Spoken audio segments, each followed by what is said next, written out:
launch Stanley Parable, which will be easy.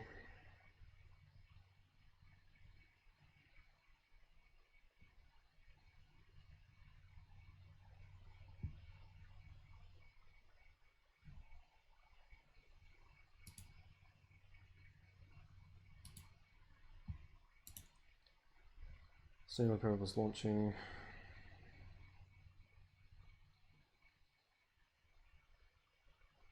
It will be appearing on your screens shortly. There we go.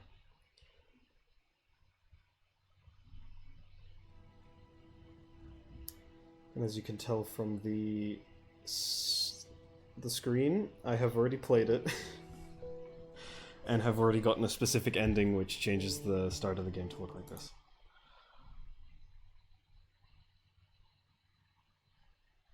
Just tell me if the game's too quiet or too loud. I have no clue what the epilogue is, it was just highlighted, so I pressed it.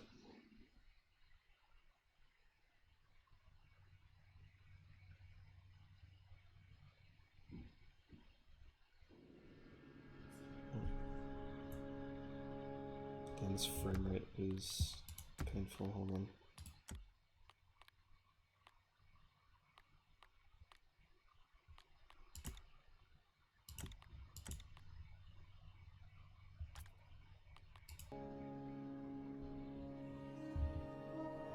Hold on a sec.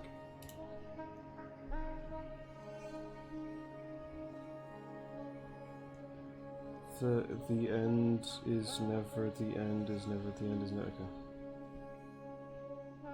Okay. Rev. I'm not playing Overwatch. The FPS is actually killing me. Hold on.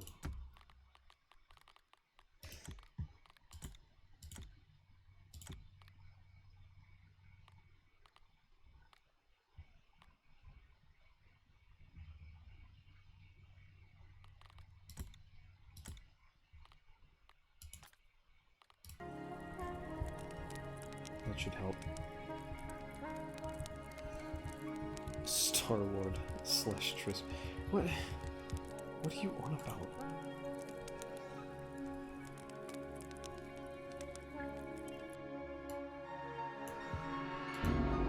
I'm not paying attention. I should pay attention. Why?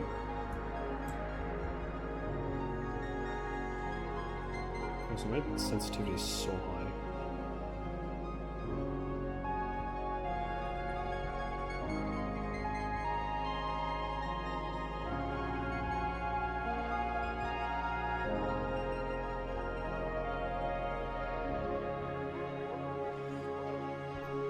I've never played this. Why is this in the Stanley Parable?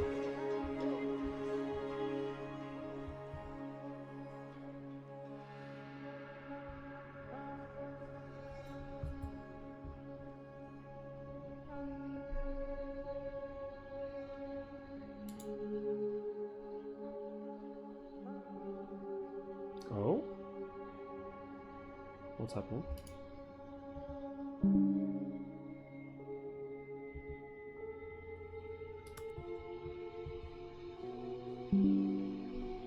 I'm guessing that I have to actually do something here. Guessing jumping is still disabled. Where's the narrator? I miss him.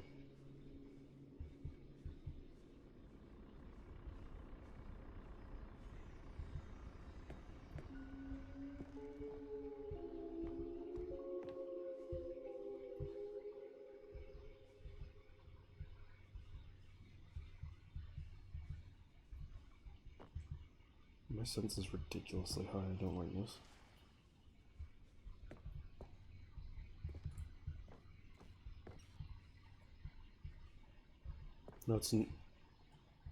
No, it's not a scary game.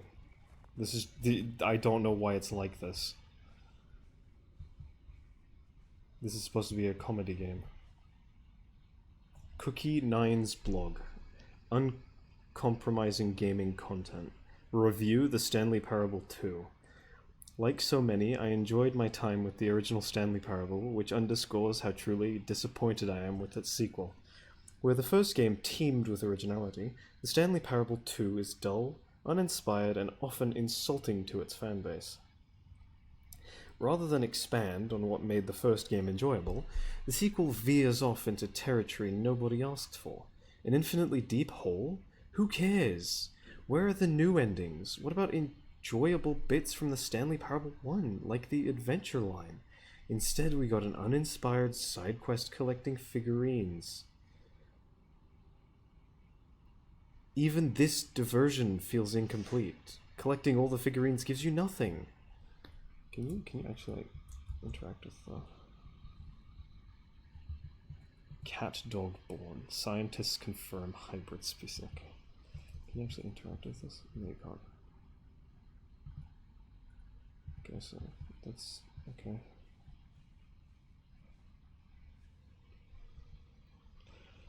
I think I should have interacted with this a lot earlier.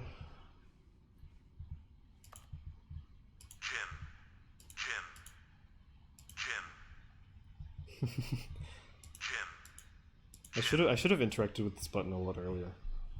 Stanley Parable developers, no more spin-offs, no more sequels. When the Stanley Parable launched to massive success in 2013, its creators made plans to build the property into an entire franchise.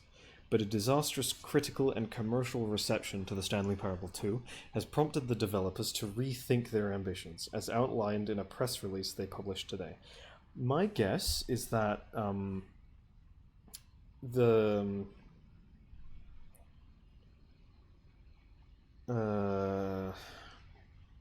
that the narrator is only showing this because we pissed him off enough to make this into the Stanley Parable 2.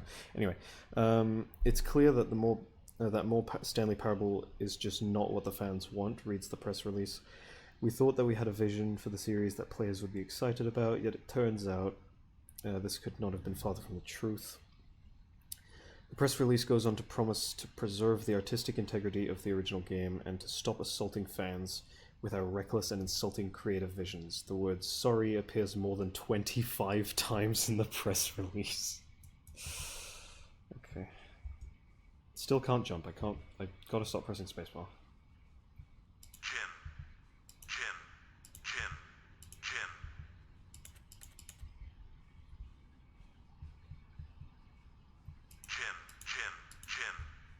I really like the name button.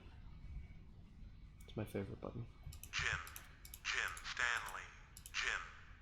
Stanley. So that one says Stanley for some reason. Stanley. The only one that gives Stanley his actual name, his real name. Now there's particles over here.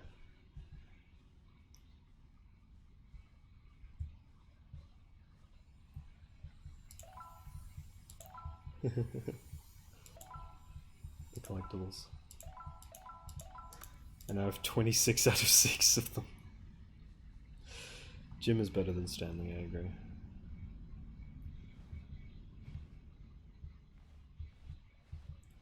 Thank you for enjoying the new content. Okay, can't interact with that. Can't interact with that, okay.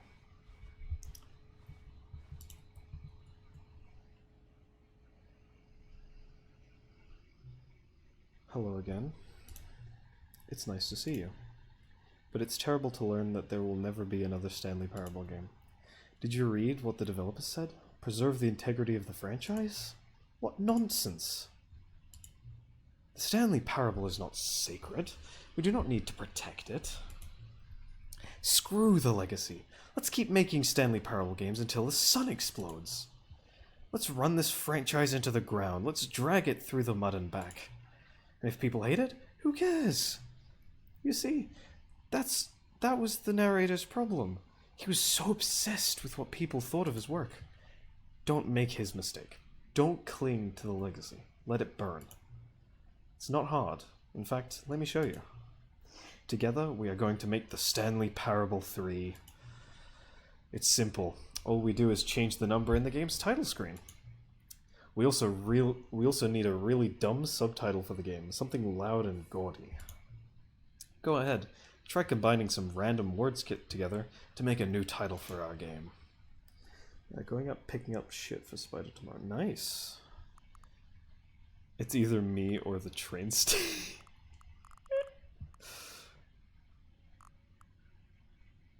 It's either me or the train station.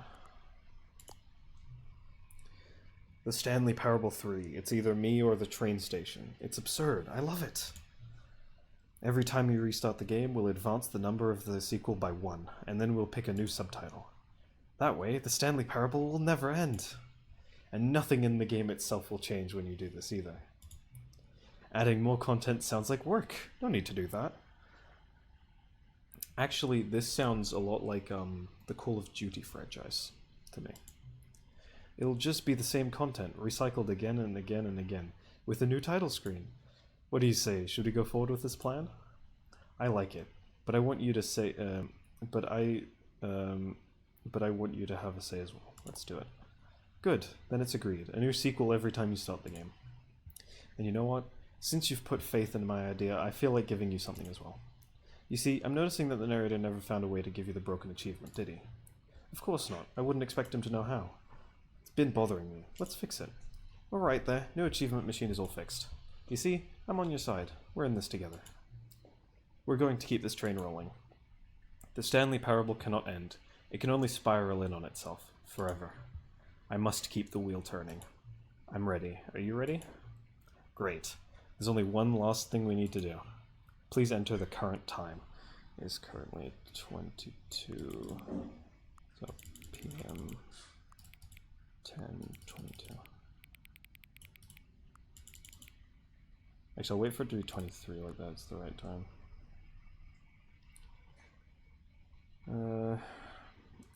Avoid the baby me every time I see a child. Oh, so just like the Hunger Games movies. Yeah, exactly. Just like Hunger Games, just like, there's just a slide until the computer is barely visible. Thank you, please enjoy the Stanley Parable. The Stanley Parable 3, it's either me or the train station. The fucking car. I love this. Okay. But that means I need to do the Stanley Parable 2 ending and find the broken achievement machine if I want that achievement.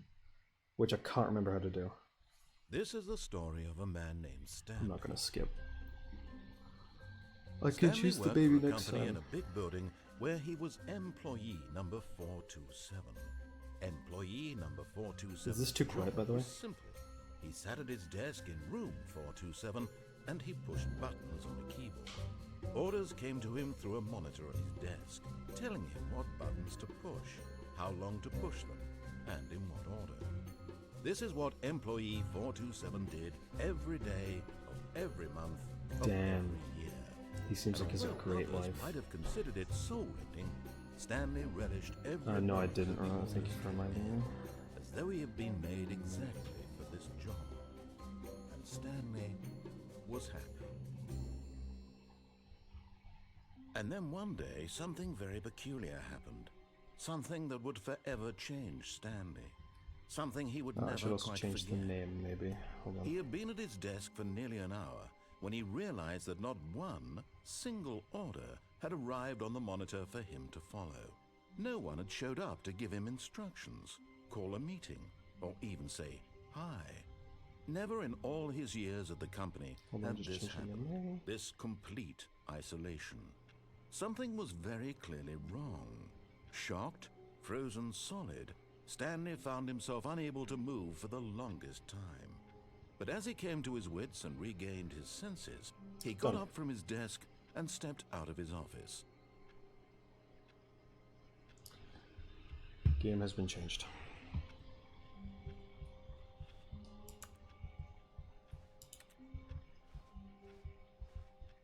All of his co-workers were gone. What could it mean? Stanley decided to go to the meeting room. Perhaps he had simply missed a memo. No matter how hard Stanley looked, he couldn't find a trace of his co-workers.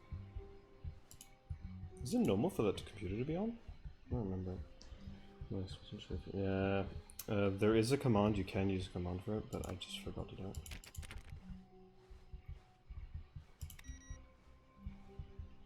I think you get something for turning off of the computers that are on. I've never done it though. The good old bucket. Just Stanley and the bucket. Had Off to take the on bucket. another thrilling adventure together. Had to take the bucket. No. Not going for the new content. Or do I want to go for the new content? Do I want to go for the new content?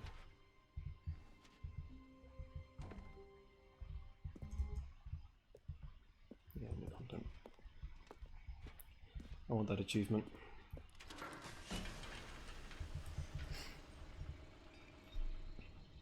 No, don't call it that, Lucky.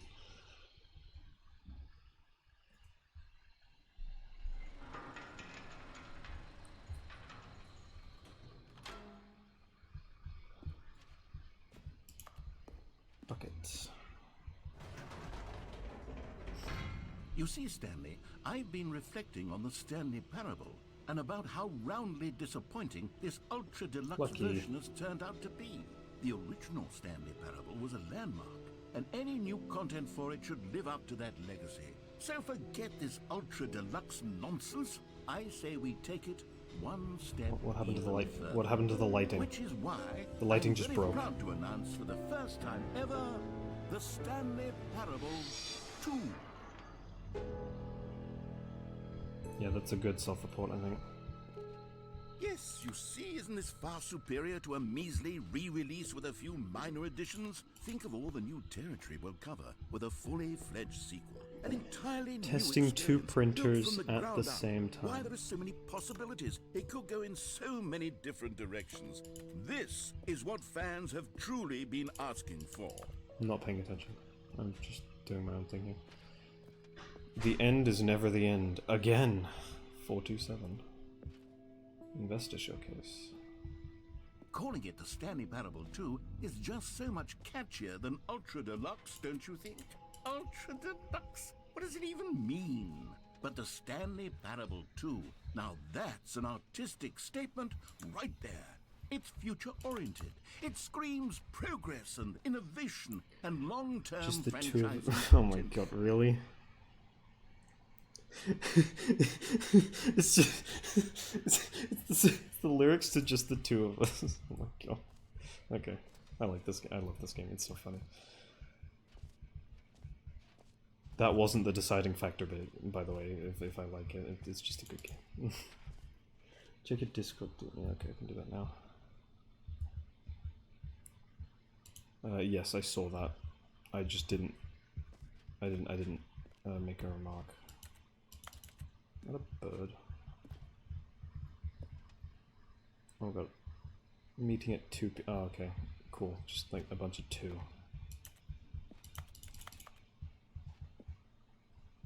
Nice. Just some fan art. Why is my bucket all black? I just noticed. I think the lighting. Oh, no, there we go. It's just a slideshow of a bunch of different things for attending my meet. That's not a meeting, anyway. Just looking at stuff.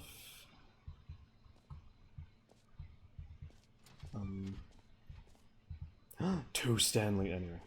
Now, to be clear, I haven't quite nailed down what exactly No, I'm the not. Stanley Parable 2 is going to be, but let's take a look at some of the features I've been developing for it. I figure Scrum that if I design, can loosely pitch break, organize pitch a design, handful of interesting number 2 concepts, chat. that surely the game will sort of naturally 2 eyes, 2 spring ears, up 2 around nostrils, them. 2 arms, 2 It'll all legs. work itself out. Took Game the leg development mark is of me. much more of a fuzzy magic than anything scientific or logical, really. I'm really not paying attention to what he's saying.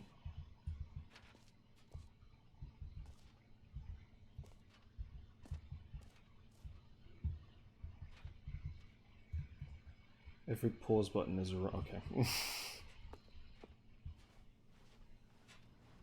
There's a bus to new content. Okay, can't go in there. I just want my new achievement. Yes, 2 balls. Yes, lucky 2 balls. Just want my new achievement. Here we are. Go on, try out some of the new features. The Stanley Parable Reassurance Bucket. I want to go to the bucket because is buckets. Pretty sure it's buckets this way. Because I already have the bucket. Bucket. Wait, there are 2 buckets here. How did you get a second bucket? Oh no, the warmth and comfort of a single bucket is already so great, so intoxicatingly wonderful. With 2 buckets, there's no telling. Stanley, can you still hear me? Are you with me? I've never done that. Stanley! Oh, thank God, I didn't lose you. Stanley, the power of 2 buckets was too much. I had to destroy both of them. No. I know how much the bucket meant to you, but I couldn't take the risk. No, my bucket. I hope one day you can forgive me. No, my bucket. Oh.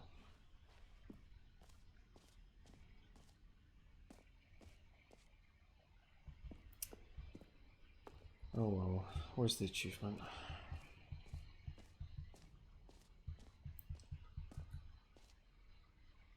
Jump circle. Oh, I already used up the jump circles, so there's not going to be anything there. Free new and easy achievement. There we go. Down here.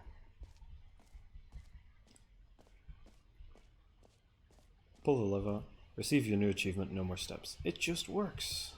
Now here's something special. You remember that broken test achievement that got left in the game on accident? Well, I'm developing a technology to simply give you the achievement. Yes, you see, you'll come to this lever, and when you pull it, the achievement will be given to you. It's as simple as that.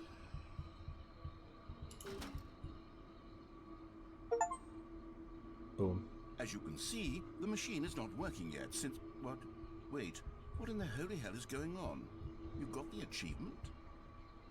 Why did the machine work? Stanley, I didn't fix it. I didn't do anything to it. I swear, it was broken just a second ago. Who fixed it? Is someone here? Are we being watched? Oh, God. Composure? Composure. Yes, as you can see, the machine is working as normal, as I intended. Yeah, totally. It truly speaks to the awe-inspiring magic of the Stanley Parable 2. Breathe. Just breathe. Anyway.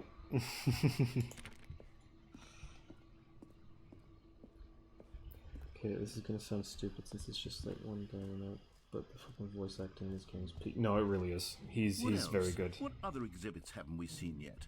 This guy's really good. No screenshots. What's in here? Okay, I'll be honest, I haven't yet decided on this one. I think that in the new version, the office could use a bit of decoration, like balloons. But I'm undecided on Get Well Someday and Happy 12th Birthday. Which would you go with? Well, I already went with the happy 12th birthday. Let's go with You Get know, Well Someday. sometimes when you solicit another person's opinion, it makes you realize that you knew which one you actually really wanted all along. Happy 12th birthday, step-niece, it is. That's what it was last time. So that just didn't change anything. Anyway, I need to get Well Someday balloon from the homes. I can get you Or one. actually, maybe I should have gone with... No, I've made my decision, we're moving on. I know. Coming back. Come now, you've already made your choice. No, I'm it's staying. true that you chose badly, but we all have to move on from our mistakes. No, stand here.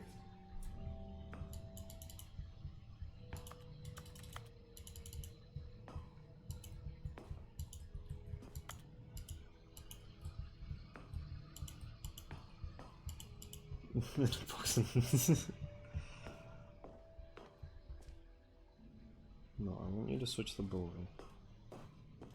Switch the balloon. How long do I have to wait? How long do I have to wait for him to switch the balloon?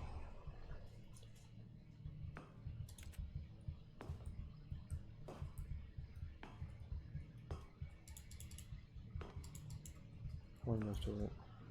It's gonna switch it at some point, right? Anyway.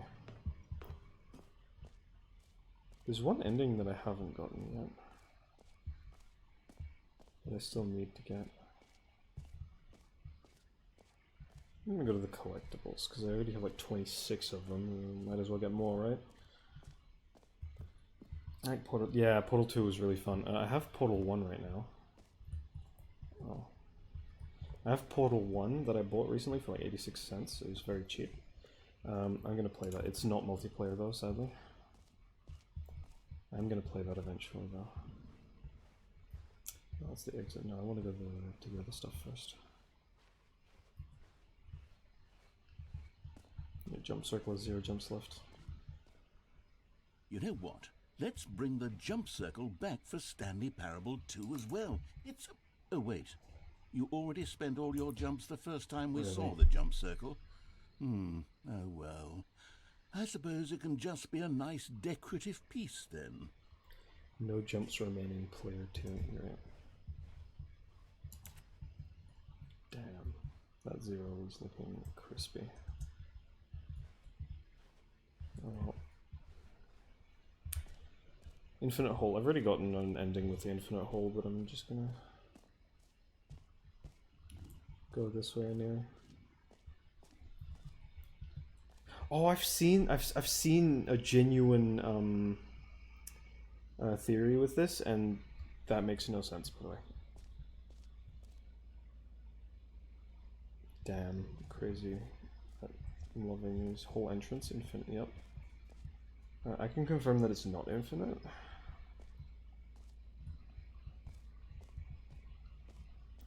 Stanley, here's an idea that I'm truly fond of. It's never been done before in a video game. This is in fact a hole that you can fall down forever. That's right. Infinite falling. You can fall until the end of time if you like. A stunning leap forward for video games as a medium. Yep, totally. Wait, I think I have Never Alone. I've never heard of it. You see, isn't it wonderful? One of my more ingenious concoctions, if I do say so. Now then, since you've gotten to see the infinite hole, you can press the teleport button to pop back up to the top, and we can continue onward. Now, I don't mean to be a bummer, but I do recommend you use the teleport button to go back to the top. Maybe do it I on don't the think I got sooner Never rather Alone than on later Epic. spectrum of things. Sadly. Do I return? Because I've already done this one. I don't know quite how to say this tactfully, but it's possible that I slightly exaggerated the infinite nature. Great! Now, I'm very excited to show you even more of my ideas for the sequel. So just jump back in. Okay, and I guess we're back in the hole now. Did you really need to see it again? I don't know what else there is to say, Stanley. It's an infinite hole. Yeah, exactly. It's exactly what you're doing right now, but forever. Yeah, that's There fun. really are so many other fascinating exhibits that I prepared for you. I really spent quite a lot of Am I time not on all this, and I would allowed very much to like jump to show you into some more the of them. hole? How about we go ahead and press that teleport button again so we can get back to what's really important about... Oh, goodness. Well, this is rather embarrassing, Stanley. I'll be honest with you. I truly did not believe that anyone would actually stay in the hole long enough to hit the bottom. Yes, I know, I told you the hole was infinite, but come on. Let me Who teleport back. actually wants to fall forever? The hole was plenty deep. It was more than deep enough, in my opinion. Maybe it's you who likes falling too much. Maybe you're the problem. Oh wow, okay. I see who it Things is. got a little Victim heated there. I blaming. think we Okay. both said some things we didn't mean. Why don't we just put all this behind us and agree to just call the hole mostly infinite? No, I can If that still see the works for top. you, then go ahead and press the teleport button to warp up to the top of the hole and we can move on. I'll just be up here when you're ready. And I jump back in. Oh, for heaven... You see, I was right. The problem is you. The problem is that you like holes too much. Whoa. A normal person would have said, yep, that's an infinite hole right there, goes on forever till the end of time. Don't need to see it all, but not you. Oh, no, no, no, no. You have a weird sort of... Oh.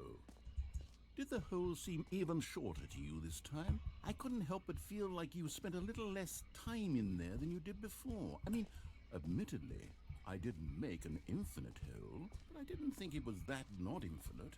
Well, I suppose once again there's nothing to do here. If you decide you've had enough of the hole, you can hit the teleport button and come join me up above. Had enough? I'm positively thrilled. Yeah, let's I go. really do have so much more to show you and to talk about, and I've had enough of the hole for a lifetime. Haha. Gosh, how could I have guessed? You're back in the hole. I've already done If this ending, starts to but it's become a fun. thing where... Wow. Okay. Yes. I'm starting to become extremely certain that the hole is not only not infinite, but that it's growing steadily less and less infinite. I suspect that I'm starting more to and hit more the point finite. where it's no longer feasible to call the hole infinitely deep, even by the lax overall standards for accountability in marketing. What's going on here? Stanley, I have no explanation for the uncertain nature of the hole's length. Here, let's try something. Let's pop back up to the top, and we'll see if it gets any shorter. Well, there it is. Oh. The shame of my lie has come to haunt me. Not only is the hole not infinite, but it's barely even a hole at this point. It's more of a concavity, or even a very aggressive divot. Yeah, well, I'm there.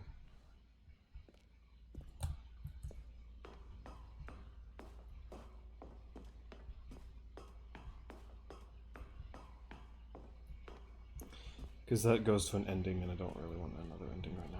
I'm looking for a new ending, not a previously obtained ending. Some new stuff up here. Let's go look at this.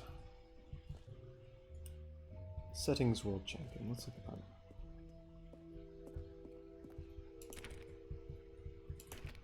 Oh, for that you need to... Okay. You need to change to every single setting. Yeah, I'm not doing that. Because it takes way too long. It would take me way too long to do that. To get every setting. An epilogue would be fun, wouldn't it, Stanley? Yes, yes, it will go at the end of the, well, we'll figure that out later. Yes, we will.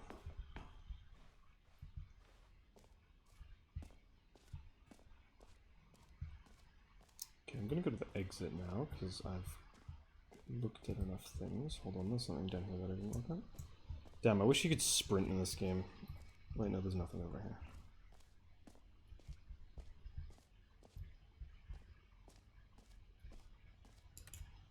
Okay, well, exit time.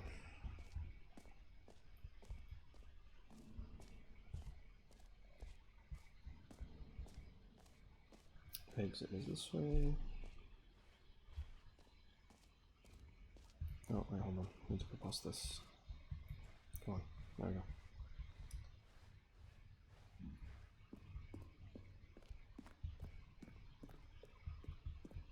Need myself a new All enemy. right, have you seen everything you wanted to? Ready to move on now?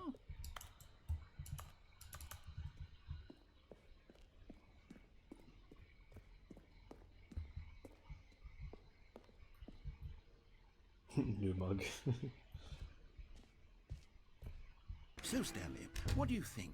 Do you like all of the new features? Yes, I know it's not exactly clear yet how exactly these features will come together as one single coherent video game, but I can feel it in my soul. It's going to work. There's definitely a good game in there somewhere. Say, let's do an experiment. I'll arrange these new features together, and we'll see whether or not it coheres into a meaningful gameplay experience. Yeah. Let's see. Okay. Are you ready? Here it is. I give you the Stanley Parable 2. Yo.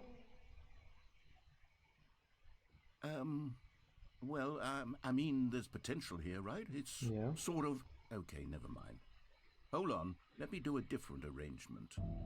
Okay, yes, this is much better. I feel good about this. Here we go. Version 2. What? Who am I kidding, Stanley? This isn't a coherent video game at all. It's a lot of gags. And I do very much enjoy creating gags, but they don't add up to anything. I wanted more than anything to create a sequel that would capture all the magic of the first game. I wanted fans to love it. No matter how good these gags are, they won't stand on their own. They would need the structure and the gameplay of the original. Wait, maybe that's it. I can take the original Stanley Parable and simply, well, insert a few of my new features into it. Tastefully, of course. With respect. With care for the vision and integrity of the original game. Would it possibly work?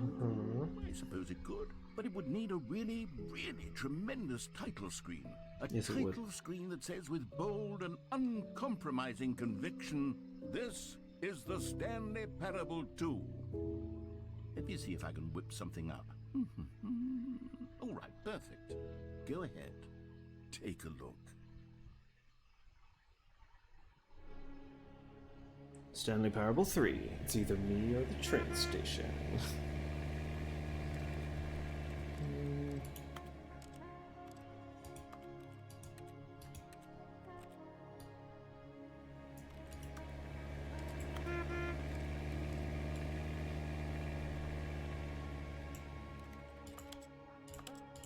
Oh my god.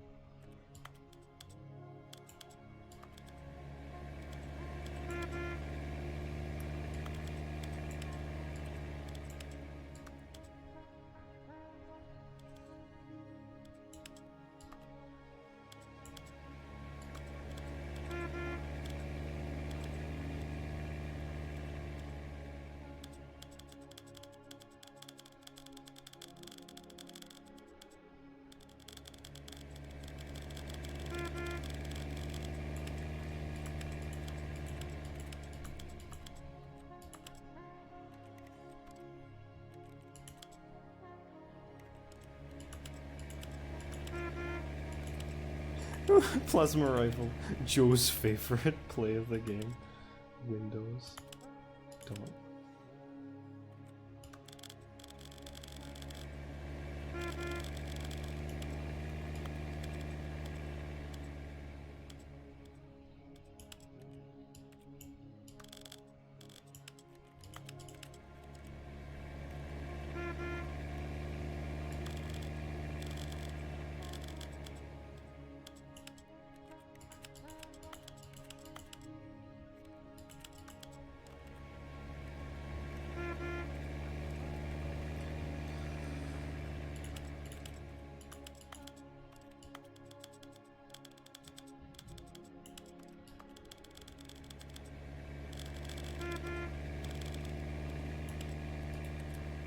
Doing every setting in the room.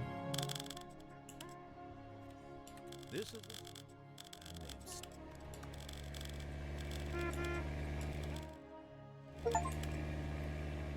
There we go. Settings world champion.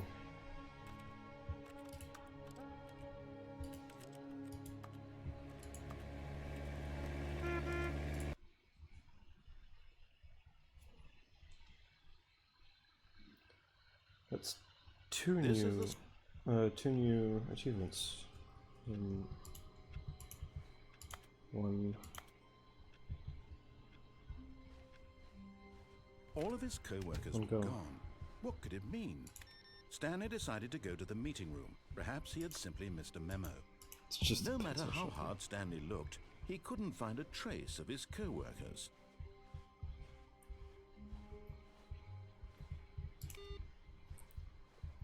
I'm going to turn all the computers off. Stanley went around touching every little thing in the office, but it didn't make a single difference, nor did it advance the story in any way.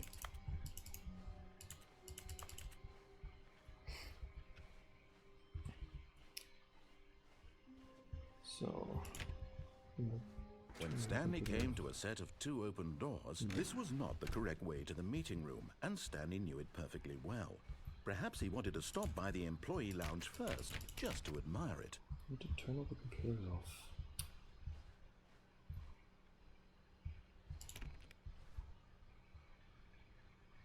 How do I get over there? I'm forgetting something.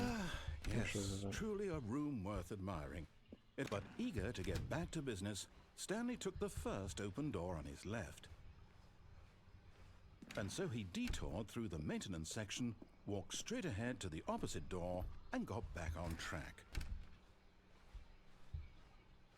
Nope, can't go that way, okay. I need to find something Yet funny. there was not a single person here either. Feeling a wave of disbelief, Stanley decided to go up to his boss's A office, lot of hoping percentage he might size of find an answer demographic there. teenagers. Space between the two. Okay.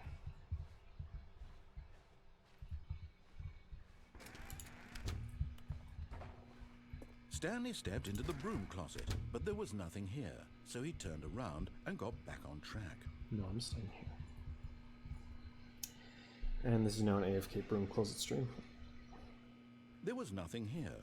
No choice to make, no path to follow, just an empty broom closet. No reason to still be here.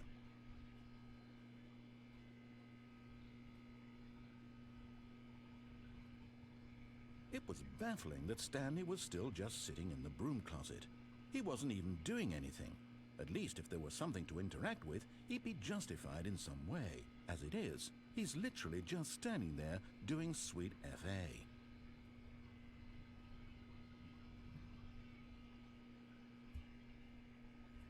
Are you really still in the broom closet? Standing around doing nothing? Why? Please offer me some explanation here. I'm genuinely confused. Mm-hmm. If you say so, mate. You do realize there's no choice or anything in here, right? If I'd said Stanley walked past the broom closet, at least you would have had a reason for exploring it to find out. But it didn't even occur to me because literally this closet is of absolutely no significance to the story whatsoever. I never would have thought to mention it.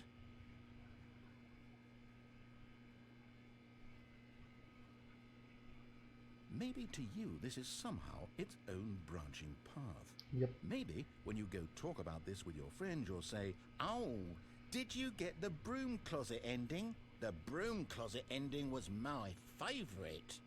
I hope your friends find this concerning. I'm gonna stay here. Stanley was fat and ugly and really, really stupid.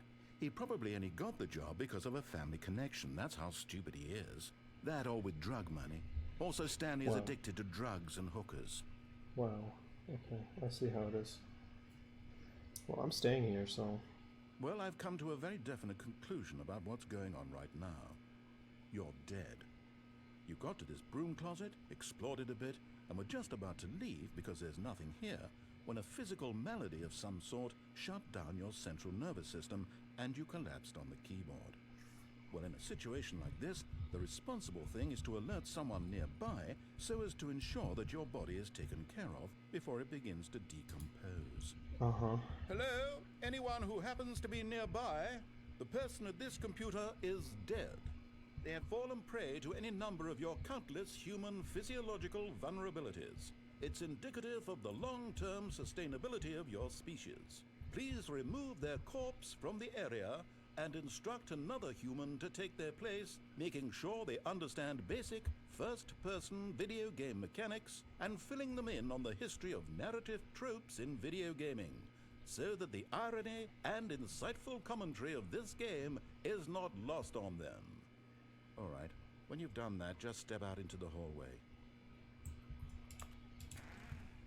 Ah, second player. It's good to have you on board. I guarantee you can't do any worse than the person who came before you. You too? Unbelievable. I'm at the mercy of an entire species of invalids. Perhaps there's a monkey nearby you can hand the controls to. A fish? Fungus? Look, you can hammer out the details. I'm not particularly picky. I'll just be waiting for when you're ready to pick up the story again.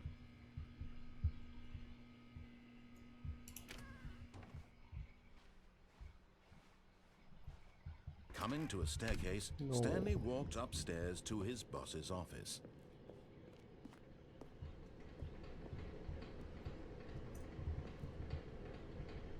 Paper, cardboard, stuff. But Stanley just couldn't do it. He considered the possibility of facing his boss, admitting he had left his post during work hours. He might be fired for that. Oh, this is the infinite And in such a corridor, competitive dang it. economy, why had he taken that risk? All because he believed everyone had vanished? His boss would think he was crazy. And then something occurred to Stanley. Maybe, he thought to himself, maybe I am Thank you, crazy. Grims, All of my for the resub. coworkers blinking mysteriously out of existence in a 15 single months, moment nice. for no That's reason a at all. long time. None of it made any logical sense. And as Stanley pondered this, he began to make other strange observations. For example, why couldn't he see his feet when he looked down? Yeah, Why sure. did doors close automatically behind him wherever he went? And for that matter, these rooms were starting to look pretty familiar. Were they simply repeating? No, Stanley said to himself, this is all too strange. This can't be real. And at last, he came to the conclusion that had been on the tip of his tongue. He just hadn't found the words for it. I'm dreaming, he yelled. This is all a dream. Oh, what a relief Stanley felt All to have in my finally head. found an answer, an explanation. His co-workers weren't actually gone. He This wasn't game going is to all lose in his my job. head. He wasn't crazy after all. And he thought to himself, I suppose I'll wake up soon. I'll have to go back to my boring real-life job pushing buttons. I may as well Do I enjoy wanna this keep while I'm walking? still lucid. Can I go back? So, he imagined himself flying and began to thought. gently float above the ground. What? Then he No. imagined himself No. soaring through space on a magical star field, and it too appeared. It was so much fun, and Stanley marveled that he had still not woken up. How was he remaining so lucid? And then perhaps the strangest question of them all entered Stanley's head. One he was amazed he hadn't asked himself sooner. Why is there a voice in my head these are in the wrong order. dictating everything that I'm doing and thinking? Now the voice was describing itself being considered by Stanley, who found it particularly strange. I'm dreaming about a voice describing me, thinking about how it's describing my thoughts, he thought. And while he thought it all very odd and wondered if this voice spoke to all people in their dreams, the truth was that, of course, this was not a dream. How could it be? Was Stanley simply deceiving himself, believing that if he's asleep, 69. he doesn't have to take responsibility for himself? Damn Stanley it, is the as order awake changes right now sometimes. as he's ever been in his life. Now, hearing the voice speak these words was quite a shock to Stanley. After all, he knew for certain, beyond a doubt, that this was in fact a dream. Did the voice not see him float and make the magical stars just a moment ago? How else would the voice explain all that? This voice was a part of himself too. Surely, if he could just... He would prove it. He would prove that he was in control, that this was a dream. This game is all So in my he head. closed his eyes gently, and he invited himself to wake up. No, don't He press. felt the cool weight of the blanket on his skin, the press of the mattress on his back, the fresh air of a world outside this one. Let me wake up, he thought to himself. I'm through with this dream. I wish it to be over. Let me go back to my job. Let me continue pushing the buttons. Please, it's all I want. I want my apartment, and my wife, and my job. All I want is my life exactly the way it's always been. My life is normal. I am normal. Everything will be fine. I am okay.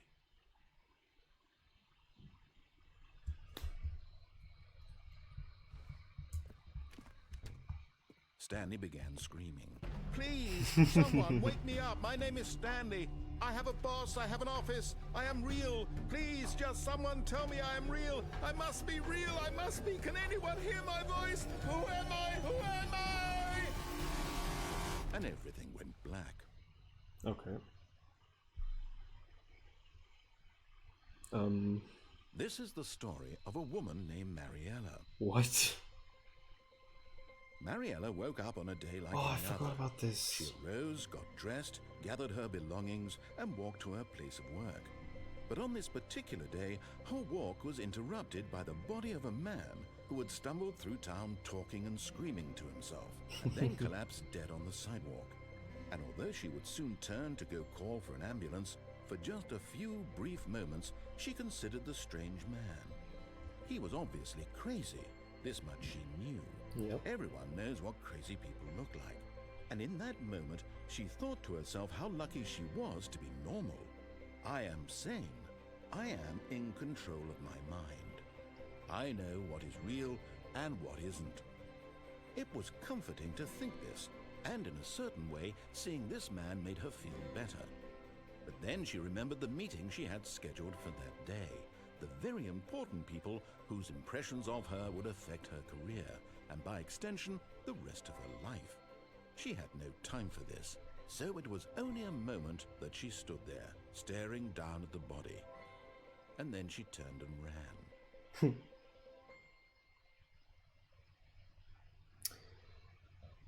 Okay. Well. All of his co-workers were gone. Oh, please. Are you really just doing this for the achievement? Click a door 5 times. Is that all that you think an achievement is worth? No. I can't just give these merits away for such little effort. A measly 5 clicks. Now suppose you were to click the door 20 times. I would say that's the kind of effort that warrants recognition.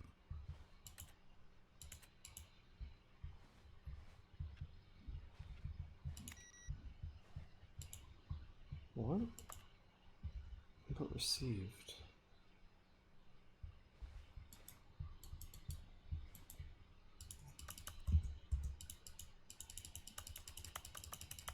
What does this mean? Purple. What? Does it mean there's other ones?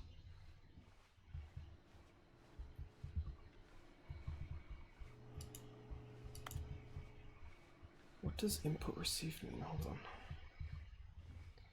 This is the only one. Also, there's no barrier here for some reason, all of a sudden, which is something different as well. Where are we going today? The bucket asked. Stanley just smiled. Anywhere they went together would be perfectly fine with him.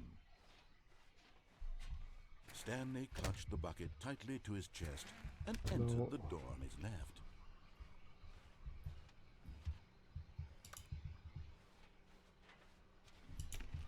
Okay, well, too bad. Still no one Going was this here. way, I guess. Stanley needed the bucket's warmth and comfort now more than ever. Perhaps his boss's office was where he'd find... Oh, Stanley, can you feel it? The broom closet. It wants the bucket. You can feel that, can't you? The aura of jealousy? It's as clear as day. This broom closet believes it deserves the bucket. I can really feel it now. It's a bucket. It belongs in a broom closet. That's what the broom closet is trying to say here. It's supposed to go with the other cleaning supplies. Good for you, Stanley. Don't give in. Don't hand over the bucket. I know how hard it must be, given the pressure that the broom closet is putting on your shoulders right now, but you have to be strong. This is your bucket. This is your companion and lifelong friend. You can't hand it over. Oh no. We're getting into name-calling now, it seems. Is this how low the broom closet has sunk, that it has to resort to this stream of petty insults simply in order to get you to hand over the bucket? Stanley, I never liked this broom closet for a variety of reasons, but even this is worse than I had imagined. And wait, now the broom closet has the gall to imply that you and the bucket are not truly deep and lasting friends? That your relationship is purely superficial and convenient? That your life is so banal and meaningless that you'd feel the same sort of kinship towards any inanimate object which happened to lay in your path in an even partially enticing manner? Well, I never. Go on, Stanley. Lay into it. Really tell the broom closet off for its demeaning comments. Expand on the wide variety of experiences you and the bucket have shared together. Go through each of them point by point. Share your journal entries detailing the rich emotional landscape of your feelings for the bucket as they have changed and evolved over the years. Let him have it.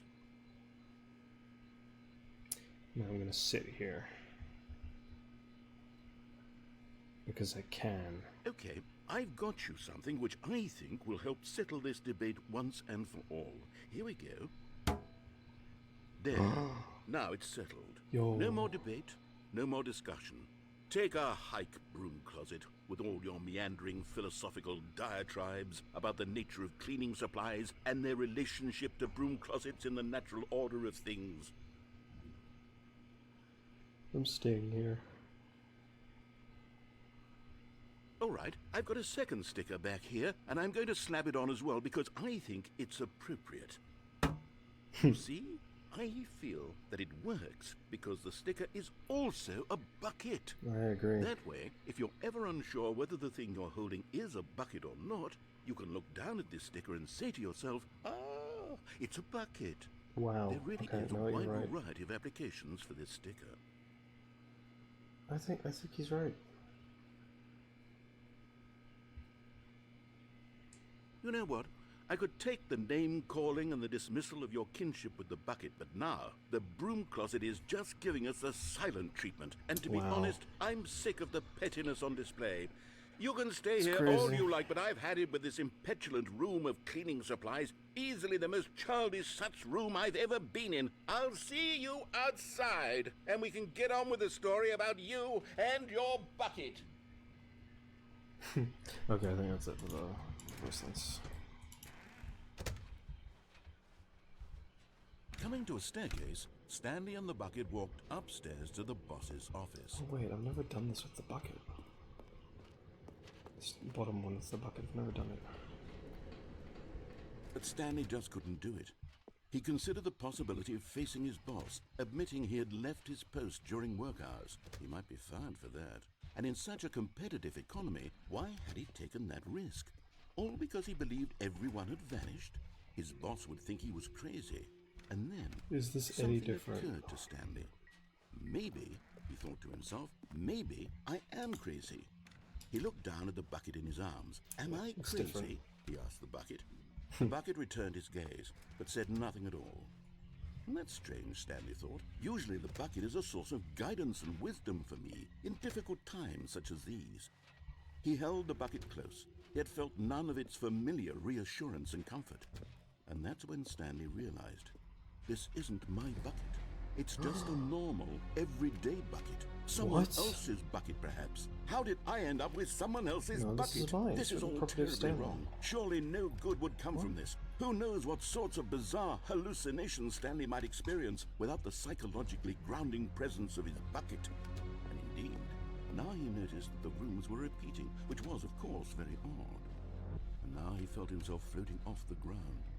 Oh, gracious, he exclaimed. Without my bucket, I've gone truly mad. Where is it? I must find it. Far off in the distance now, he heard it, calling to him. Stanley! Stanley, it's me, the bucket. Could it truly be? He rushed forward from room to room, passing by one bucket after the next. None of them were his. So None of them many were his special bucket. Come to me, Stanley. It's 2 buckets. Find me. He had to find the bucket. He had to return to his old friend. It was the only way to truly restore his sanity. And then suddenly, he froze dead in his tracks. He knew where the voice of the bucket had been coming from. The real bucket was inside of him. It was incredibly painful. Stanley doubled over in agony and blacked out.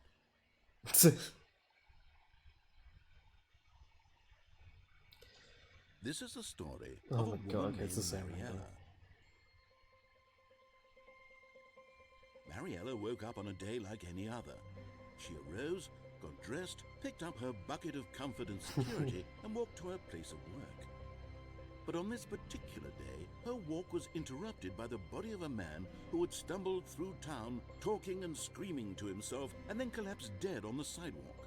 Right away, she knew what the problem was. This man had no bucket. Of course he'd gone mad, ranting and raving about a narrator describing all of his actions and how everything is predetermined and free will is an illusion and it's all just a video game. It could all have been prevented if only he'd taken his bucket with him.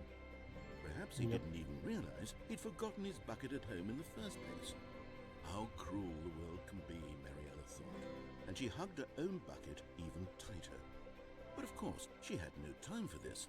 There were a myriad of confusing problems she would soon have to confront at work, for which her bucket would provide absolute guidance and total clarity on everything.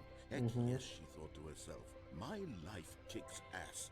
And she backflipped all the way to work. Oh my god. This game is truly something.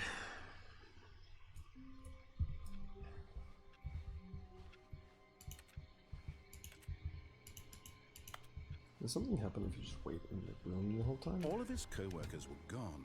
What could it mean? Stanley decided to go to the meeting room. Perhaps he had simply missed a memo.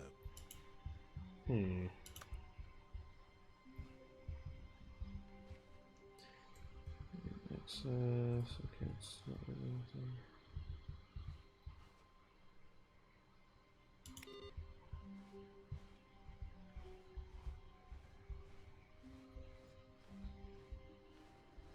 No matter how hard Stanley looked, he couldn't find a trace of his co-worker. Oh, please.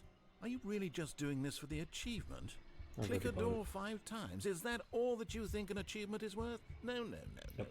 I can't just give these merits away for such little effort. A measly 5 clicks. Now suppose you were to click the door 20 times. I would say that's the kind of effort that warrants recognition. Okay. I have to say, I'm still not feeling the satisfaction of witnessing true effort for a noble cause. Perhaps 50 clicks will do it. Yes, almost certainly 50 clicks.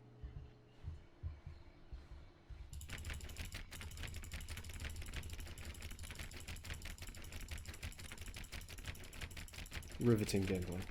No, I'm still not feeling it. I want this achievement to have meant something. It has to be a true reward for valiant effort. I want to see some hustle, Stanley. I want to see commitment, a willingness to go all the way no matter what the cost. Why don't you go put 20 clicks into door number 417? Door number 417. 420.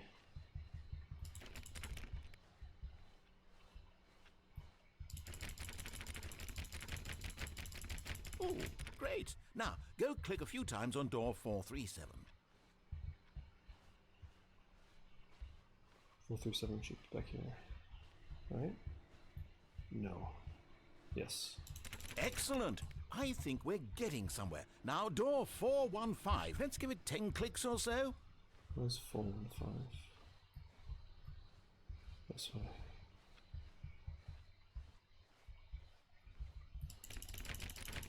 Now, back to door number 437. A good bucket. A strong bucket. A humble bucket. Oh, it's those a committed stickers. Bucket, a bucket of culture and distinction. You know, I think the copy machine needs some attention. Why don't you rub the bucket on it a bit? All right, back to room 417. I'm really feeling it now. I think we're getting somewhere.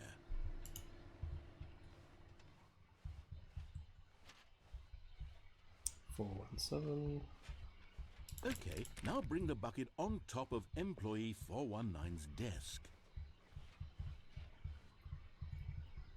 Yes, this is great. Now the bucket knows exactly what it's like to be employee 419. Now, let's introduce it to door 416.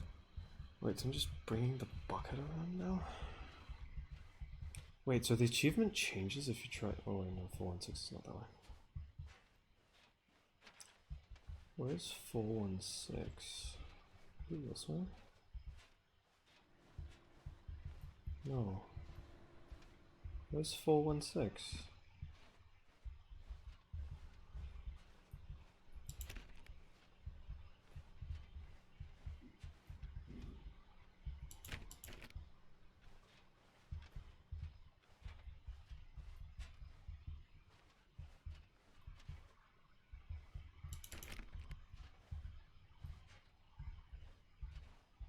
Stanley clutched the bucket tightly to his chest and entered the door on his left.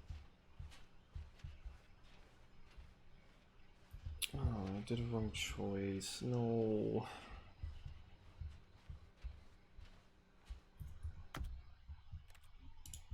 Damn it.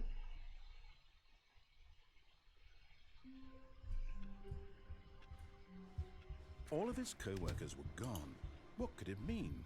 Stanley decided to go to the meeting room. Perhaps he had simply missed a memo. Ah, the embrace of an old friend. A weathered companionship that stands the test of time. Go to the right. Stanley clutched the bucket tightly to his chest. This was not the correct way to the meeting room, but Stanley had felt the bucket calling to him, telling him that the employee lounge was simply the place to be. And here it was. Had the bucket turned out to be correct? No, never mind. The bucket was wrong. Stanley took the door on his left to go back to the meeting room. No, Said the bucket.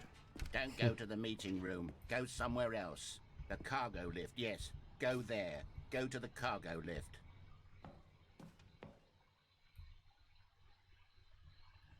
What does this bring me?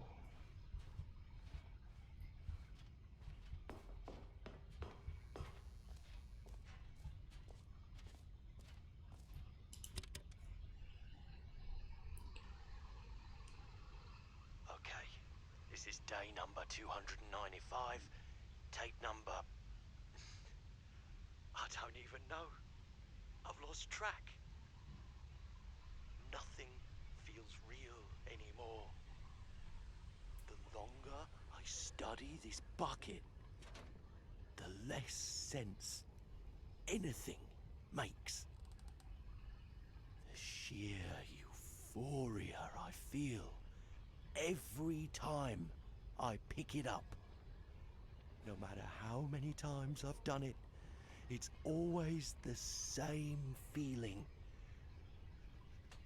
And the emptiness in my chest when I set it down. It doesn't make sense. There's no explanation for it. I still haven't figured out why I see the world so differently when this bucket is in my arms. Why everything feels so... What do I do with this treasure? I can monetize it. Oh. Yes. It's unthinkable the amounts of money people will pay for even just an hour with the bucket. This is my golden ticket. But I have to be careful, because as soon as this gets out, there's going to be a target on my back. Even now, I don't know who might be trying to get... What's that? Who's there? Camporata.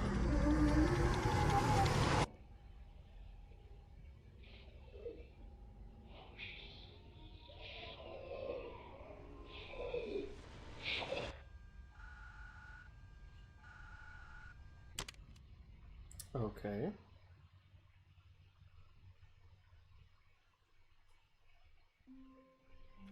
That was something. What the Already this was uncomfortable, and Stanley decided that as soon as he found a new space he felt safe in, that he would never leave it again in his life. The bucket made Stanley want to be a better man and a better co-worker. In time, perhaps, he would become both of those things. Stanley clutched the bucket tightly to his chest. Okay. This was not the correct way to the meeting room, but Stanley had felt the bucket calling to him, telling him that the employee lounge was I'm simply gonna go the back place to over be. to the storage And room. here it was. Had the bucket turned out to be correct? Well, And no, we never mind. continue Bucket on was the wrong. way of the Stanley took the door on his left to go back to the wooden meeting room. planks. No, Said the bucket. don't go to the meeting room. Go somewhere else. The cargo don't lift, bring yes. me- Go there. Go to the cargo lift. Cargo lift. Damn, I can get $6,000 fine. Good, said the bucket. 'Cause I'm gonna Now jump off ride of the it. lift all the way to the top. There's something up there I need you to do. Stanley did not question why or how this bucket was speaking to him. It should have alarmed him, of course, because buckets can't talk. But Stanley chose not to think about this obvious fact. He was firmly convinced that the bucket had spoken to him, and he unthinkingly did whatever the bucket asked. Nope.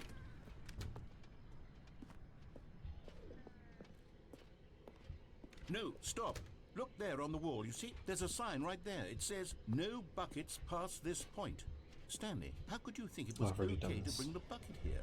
Unless, what if the problem is that you actually don't know what is a bucket and what isn't a Oh bucket? no, don't. I suppose that would explain a lot about your behavior up to this point. Which, if that's true, well, my goodness. Don't do this I think again, we have please. to do something about it. This misunderstanding could have dire consequences on the entire rest of the game if not addressed Hey, quickly and Erden. properly. So much of the impact of the story is dependent on your understanding of what is and isn't How a are you bucket. doing? Please, step in here for a moment.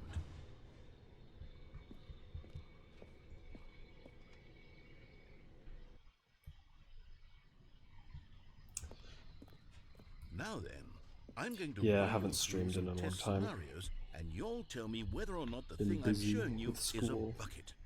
Simple enough, right? This should tell us everything we'll Damn, ever need still to know horrible. about what is or is not a bucket. Okay, let's begin. Item 1. Is this a bucket?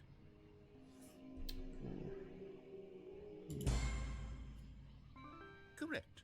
It is a hologram of a bucket, not an actual bucket. Well, I'm doing fine, I guess. Item 2. Is this Repeating a the bucket? school year, but otherwise I'm fine. This is not a bucket. Correct. It is a 3D printed recreation of a bucket, not an actual bucket.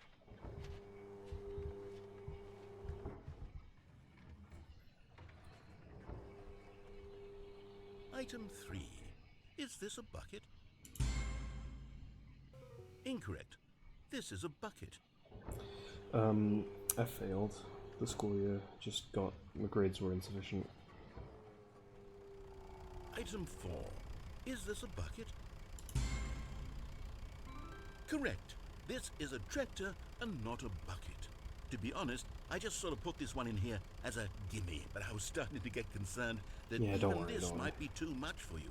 Thank you for not making me look like an idiot. I was kind of Okay, expecting next this to happen for a while, so it's not the end of the world. one. Is this a bucket? Correct. This is a bucket.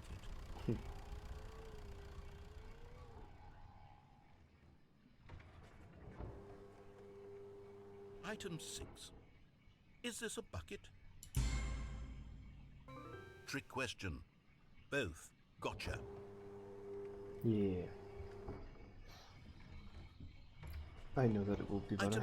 Wait, hold on. I can't find the next one. Let me see. It should be around here It's somewhere. basically just same thing again.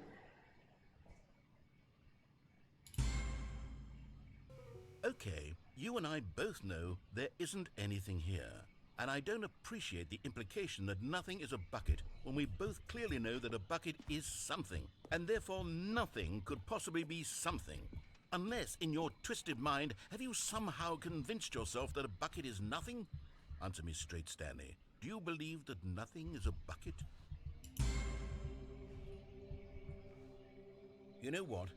I'm too confused to even sort it out. I've lost all Yeah, sense of exactly. perspective. What is a bucket? What isn't a bucket? gonna Mere be moments ago I could easier. answer these questions with confidence. And yet now I'm somewhat adrift. Do any of us know what a bucket is?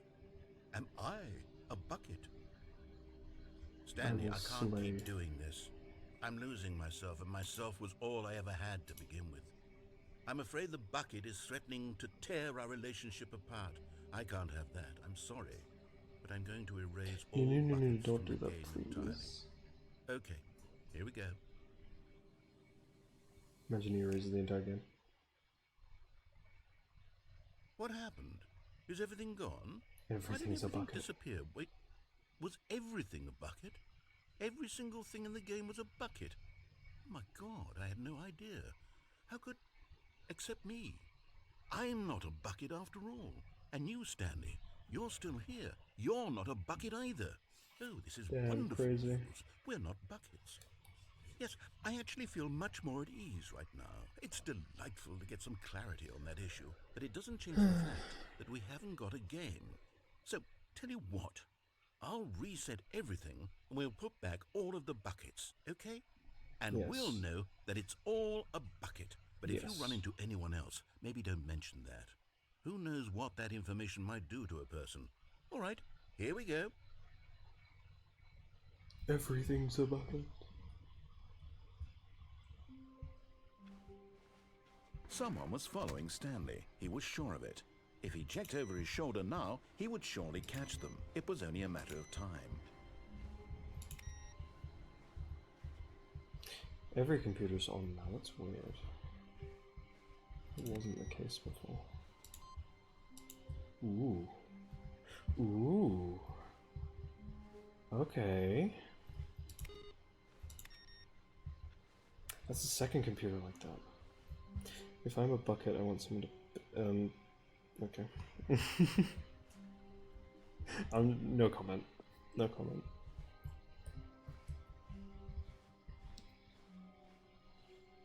When Stanley came to a set of 2 open doors, this was not the correct way to the meeting room, and Stanley knew it perfectly well.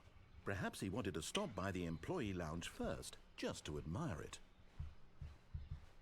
Standing now in this incredible worry, room, my Stanley brain is full of also thought, fucked. eager to get back to business, Stanley took the first open door on his left.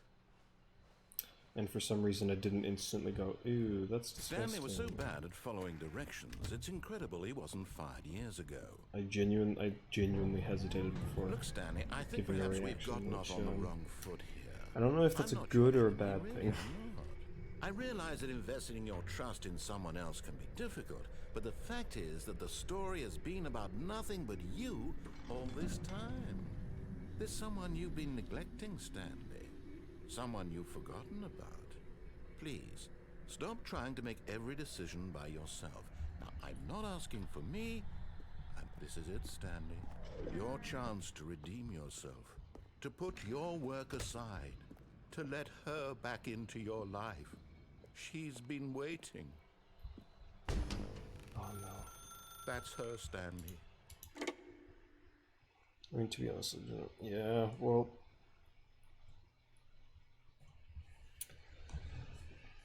Oh, Stanley, is that you? No one really Hold on, knows anything, sorry to be keep you honest. waiting. I'm just pulling the bread out of the oven. All right. Okay, there we go. All right, now, I want you to come in and tell me all about your day. Gotcha. Oh, come on. Fuck you. Did you actually think you had a loving wife? No. They'd want to commit their life to you. No. I'm trying to make a point here, Stanley. That's I'm mean. trying to get you to see something. That's Come rude. inside. Let me show you what's really going on here. No. I will not go inside. Sorry, but you're in my story now. Oh, fuck you. Oh, really? I've already done this ending. I didn't know that he puts up a fucking wall when you try to leave. Oh, I hate this guy. This is a very sad story about the death of a man named What? Stanley. Stanley is quite a boring fellow. He has a job that demands nothing of him, and every button that he pushes is a reminder of the inconsequential nature of his existence. Look at him there, pushing Oh. buttons, doing exactly what he's told to do. Turning Now into he's the pushing office. a button. Now he's eating lunch. Now he's going home. Now he's coming back to work. One might even feel sorry for him, except that he's chosen this life. What if I don't press the button?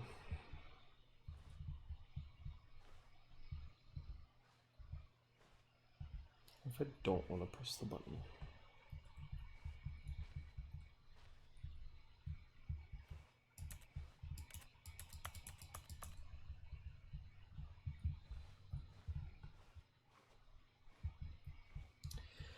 What if I want to be a little rebel and I don't want to press the button?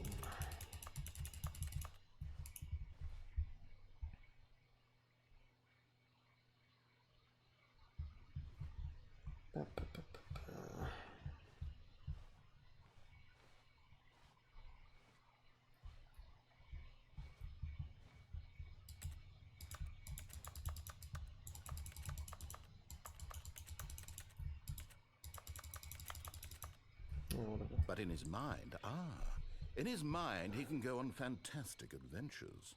From behind his desk, Stanley dreamed of wild expeditions into the unknown, fantastic discoveries of new lands. It was wonderful.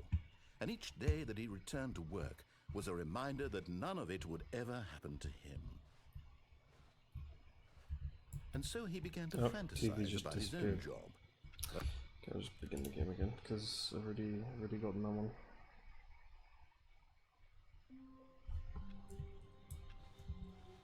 Even now, Stanley's office was a distant memory. What did it look like? There was a computer, perhaps, and a painting. Was it a painting or a photo? He could no longer recall.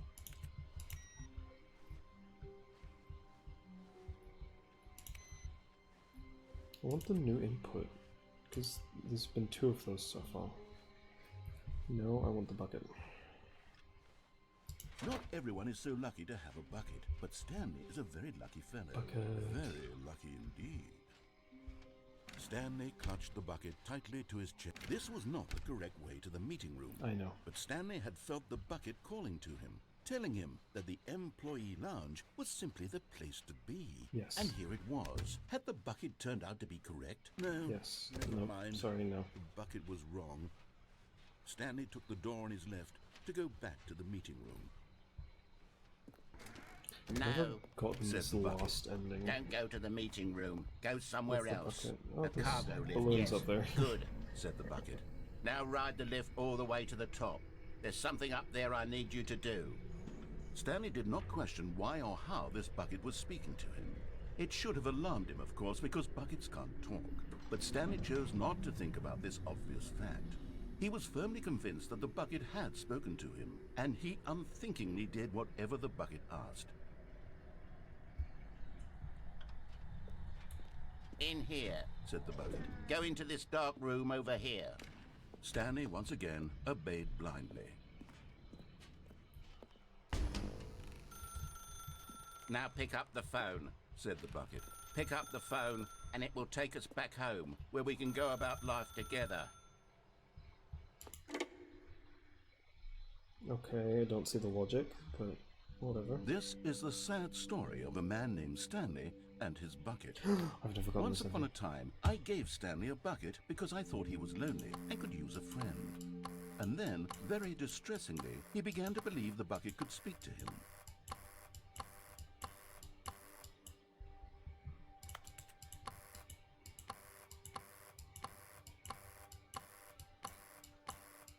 This is funny. Okay, I'm gonna go.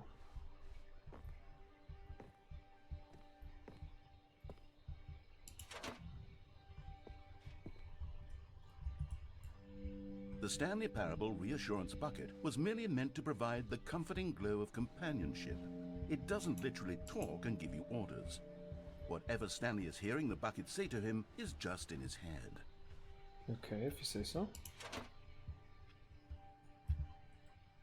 Lately, I've been concerned about him. Wouldn't you be concerned as well? To see him delusional like this, obsessing over an inanimate metal object? I want to say something to him, but I don't know how I can convince him. I don't know if he'll listen to me. Well, I'll try anyway. Stanley, can you hear me? Listen to me. It's just a bucket. It can't think, it can't talk. All it will ever truly do for you is effectively transfer a liquid from one location to a different location. That's it. It doesn't do anything else. No, my bucket is very real. You see, he's not listening. He's still taking orders from the bucket. You know, once upon a time it was me he took orders from. Me he trusted and listened to. Now all he cares about is his awful bucket. This stupid hunk of metal. Don't listen to anyone in your life except I suppose He me. doesn't need me anymore. From now on, he's just going to cling to this bucket, this cold, empty bucket, this sort of shiny bucket. Well, I'll give it this. The bucket does have a nice shine to it. It could transfer anyone's liquid.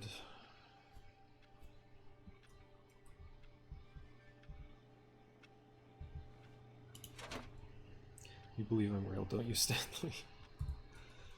Yes, I suppose on closer inspection that it doesn't quite look like your average hardware store bucket. It's just a little more, what am I trying to say? Sturdier, more capable of transporting liquid. Like it would be better at moving an amount of water from one room to another. 3,000? Nice. What can you go 3,000 hole? Fuck. Okay, that's why. That's why you said slave.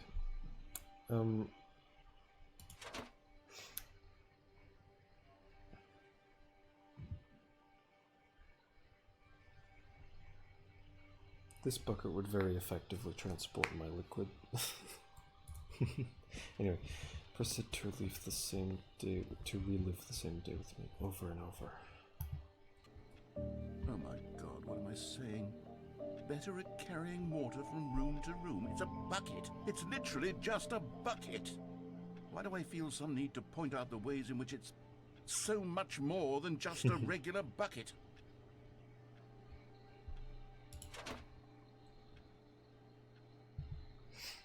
If you ask nicely.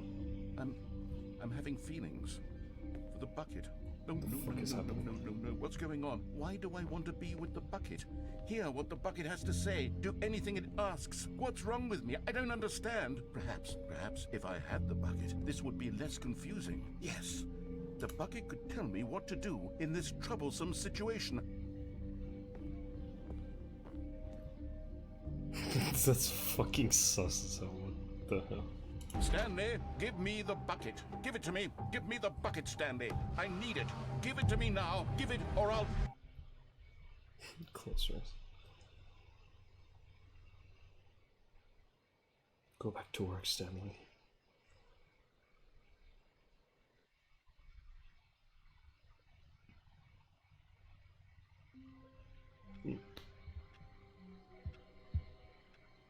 Well, you wanted some of the fluids, didn't you?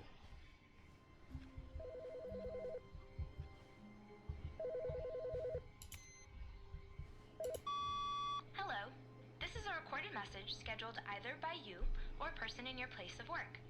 The purpose of this message is to warn you about the dangers of recorded messages. If at any time you believe you are listening to a recorded message, please terminate it immediately and cease all flow of information from the recorded message into your perceptual sphere. Thank you, and have a pleasant day.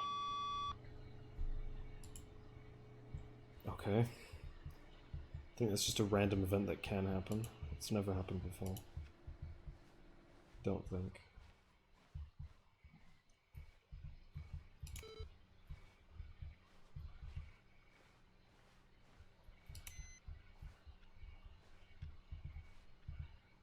It takes a lot of humility to carry a bucket so magnificent. Stanley checked his ego and then proceeded onward. Stanley clutched the bucket tightly to his chest and entered the door on his left. I'm kind of running out of options of what I can do. Still no one was here. Stanley needed the bucket's warmth and comfort now more than ever. Perhaps his boss's office was where he'd find answers. Stanley, we must move on from this broom closet, simply because I have no remaining stickers. If I did, you can guarantee we'd be in here for hours. Oh, I want but that. alas, no stickers. Just me and the bucket in the broom closet. Alone.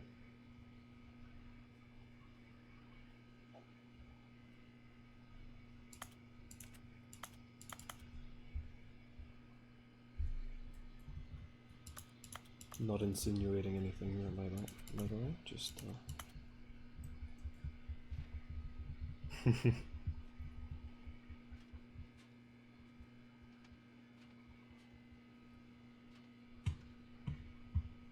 I don't know why the sense in this game is so high. Anyway, I'm leaving.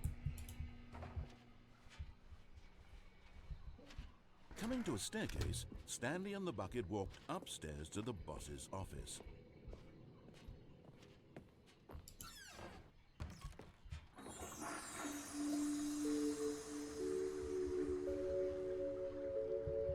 Now remembering content from a long time. Oh, what? What just happened? Where am I? What is happening? Okay, you remember how cheap and unsatisfying the new Ultra Deluxe content turned out to be? Well, it got me thinking about the past, and how much better the Stanley Parable used to be. So I made something Didn't I already do special this? and tucked it away here where the game's developers won't find it. Didn't I already do Just this? our little secret. Take a look. I call it the Memory Zone. It's where I've been storing all my Where to get this favorite thing? memories so I can relive the peak experiences of my life whenever I want. Experiences like the launch of the Stanley Parable on PC. You see, Stanley, doesn't the Memory Zone remind you of how wonderful Stanley Parable Sticker. was before it was sullied with a cheap re-release? Remember back in October of 2013 when the game originally launched? Back then, video games had integrity. Back then, it all meant something. Oh, the waste. And over here is where I keep reviews of the 10 Stanley out of 10. Parable. Like this stunning triumph of games journalism. 10 out of 10 from Destructoid.com. James Stephanie Sterling writes, and I quote, "Where so many games that aspire to be more than games end up less than any form of art, Stanley Parable strives and then succeeds to be every game ever created." I just realized Did I don't you have the hear that, bucket Stanley? anymore. Every game ever created. 'Cause I already That's how sent it. grand and all-encompassing the original Stanley Parable was. It was literally every game ever created. It was Skyrim, it was Persona 3, it was all of them, and now it's nothing. Sky. It's no games at all. It isn't even the Stanley Parable anymore. No It's games just a like the husk PlayStation now. 5. A No lifeless games. husk with an hour of new elevator content.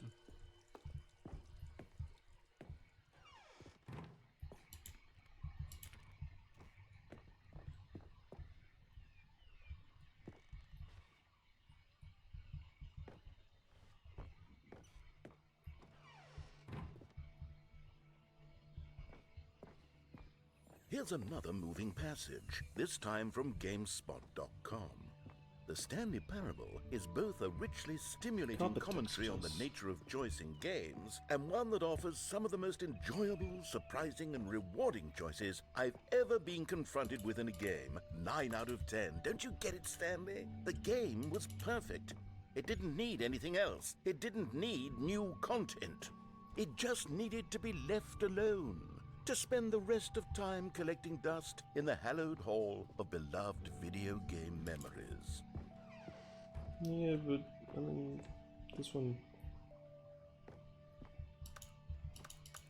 And why? Why am I not allowed in here? But I can go back through here. These were simpler times, Stanley. But I wouldn't give to go back, to have it all over again. Wait, hang on. I don't recall this part of the Memory Zone before. What's this? What's down Steam here? Perfume. Oh no. Oh God, no. Stanley, it's a collection of reviews from Steam, the online video game distributor. I haven't looked at these in years. Steam I can't reviews even are imagine terrible. what's been collecting down here.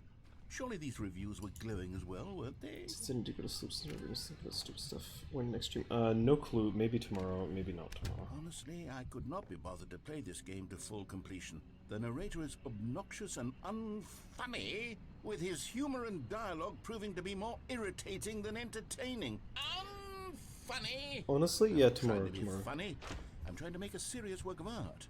I suppose I could write up a handful of gags to insert into the Stanley Parable, but the game is already such a densely layered web of profound philosophical insights Okay. that I can't even imagine where I'd have the room to stick them. Bye bye. Sleep well. Good night.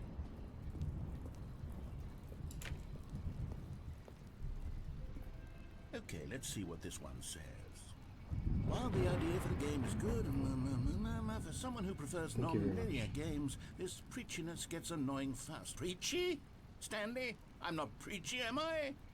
You can tell me if I'm preachy. Honestly, you can. Oh, goodness. This is actually quite shocking for me.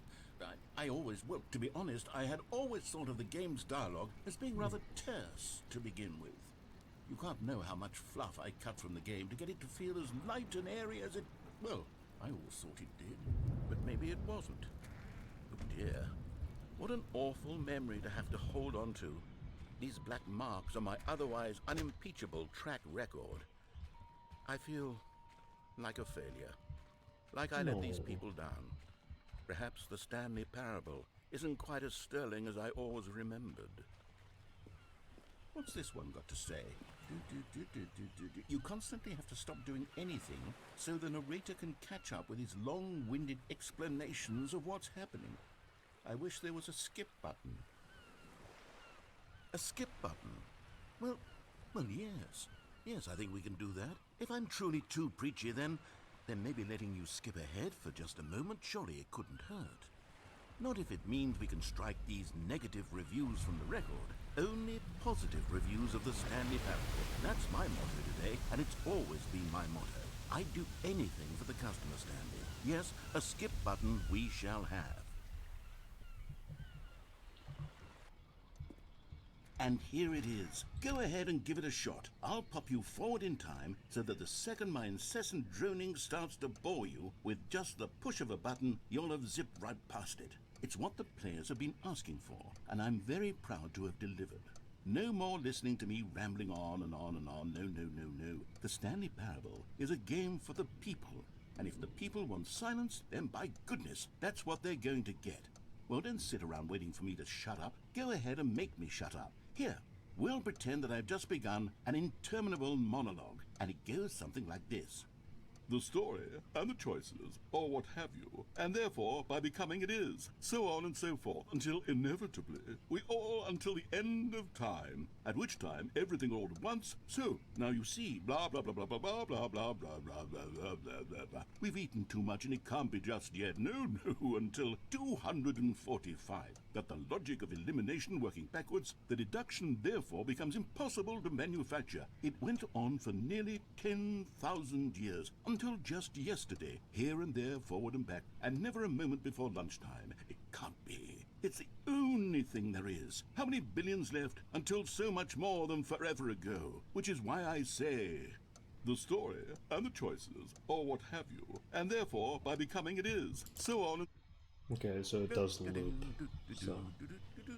Oh, you're back, you see. You were only frozen in time for a few minutes, but it was plenty of time for me to deliver a long, rambling monologue full of unnecessary verbal flourishes and lengthy ruminations on the nature of choice in video games. Of course, I happen to believe it was perhaps one of my more profound such ruminations. Not that, of course, you need a description of it, but if I had to describe it, I'd say it was perhaps less of a rumination and more of a treatise.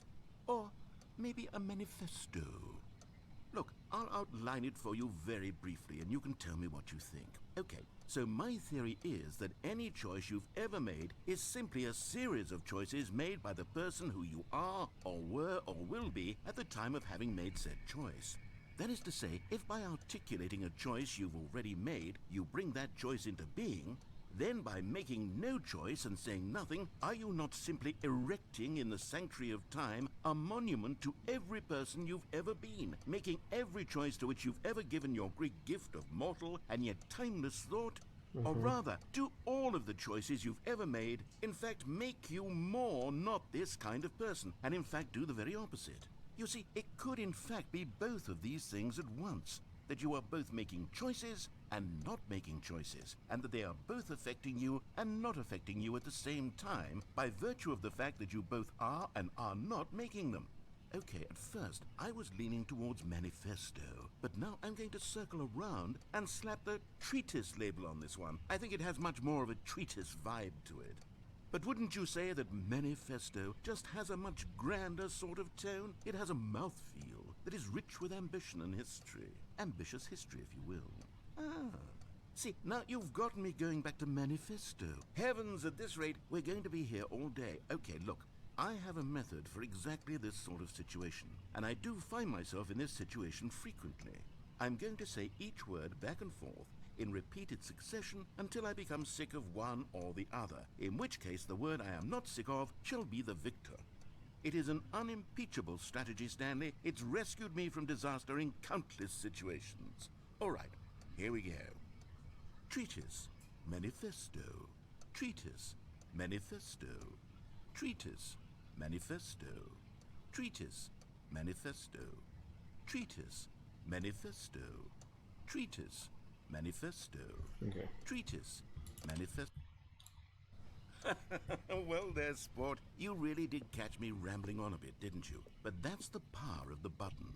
The minute I start to go off on a thoughtless display of self-absorption, it's right at your fingertips to go poof, and it's all over. Oh, I can't wait to see what Cookie 9 will say about this, and whether they'll edit the rating of their Steam review, or at least change some of the wording, perhaps. To be honest, I don't even know if one can change their review in the first place. I guess I should become better educated on exactly how Steam works. Perhaps that would have been the smart thing to check on before I went about this whole exercise of making the skip button. Although I have to imagine that after seeing this exciting new technology at work, surely whoever it is runs Steam will instantly run out and implement a new feature to make it possible to edit one's review, merely because of this very situation. Yes, That's fair. I That's a think fair that's argument. quite likely. Or perhaps they'll simply grant this particular user the ability to change their review, so that Also a the good feature is not possibility. widely abused. Look, I would even be okay with Steam altering this particular review so that it reads as something more beneficial. Something along the lines of, this game is the best game. Let me start over. How about this? From the ashes of depravity rises the phoenix of quality.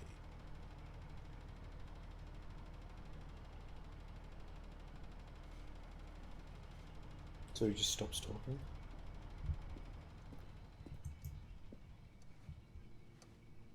Not a skip. He's not repeating himself, so it's like, might start talking again.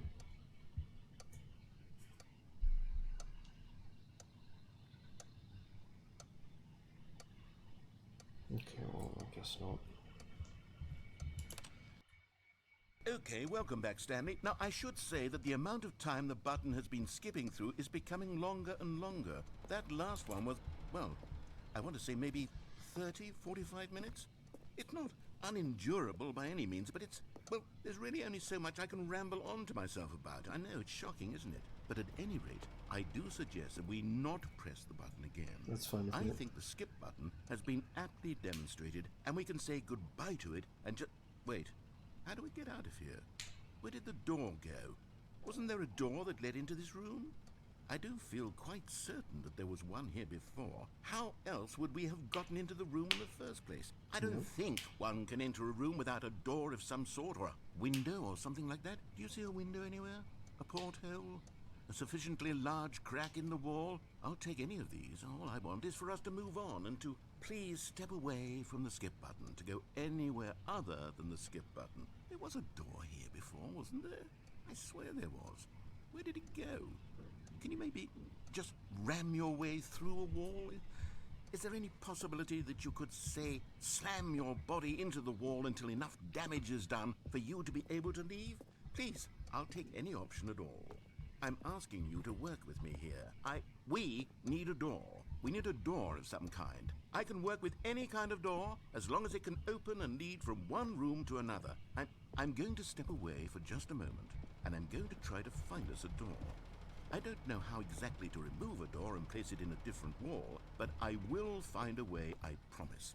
You just need to not do anything. Don't press the skip button. Please, please, please do not press the skip button. Just wait here for me, and don't press the skip button. I'll wait. Got it? Yes, good. I'll be right back. I will wait.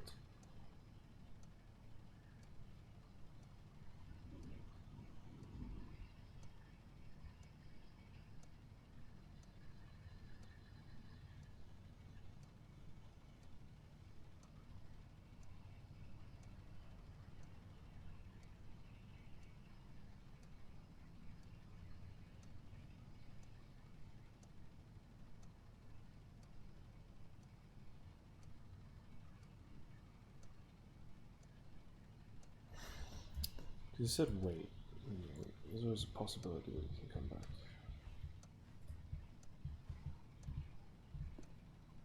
I'll get myself some water. Still have headphones on so I can still hear.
Okay, I'm back and nothing's happened, so...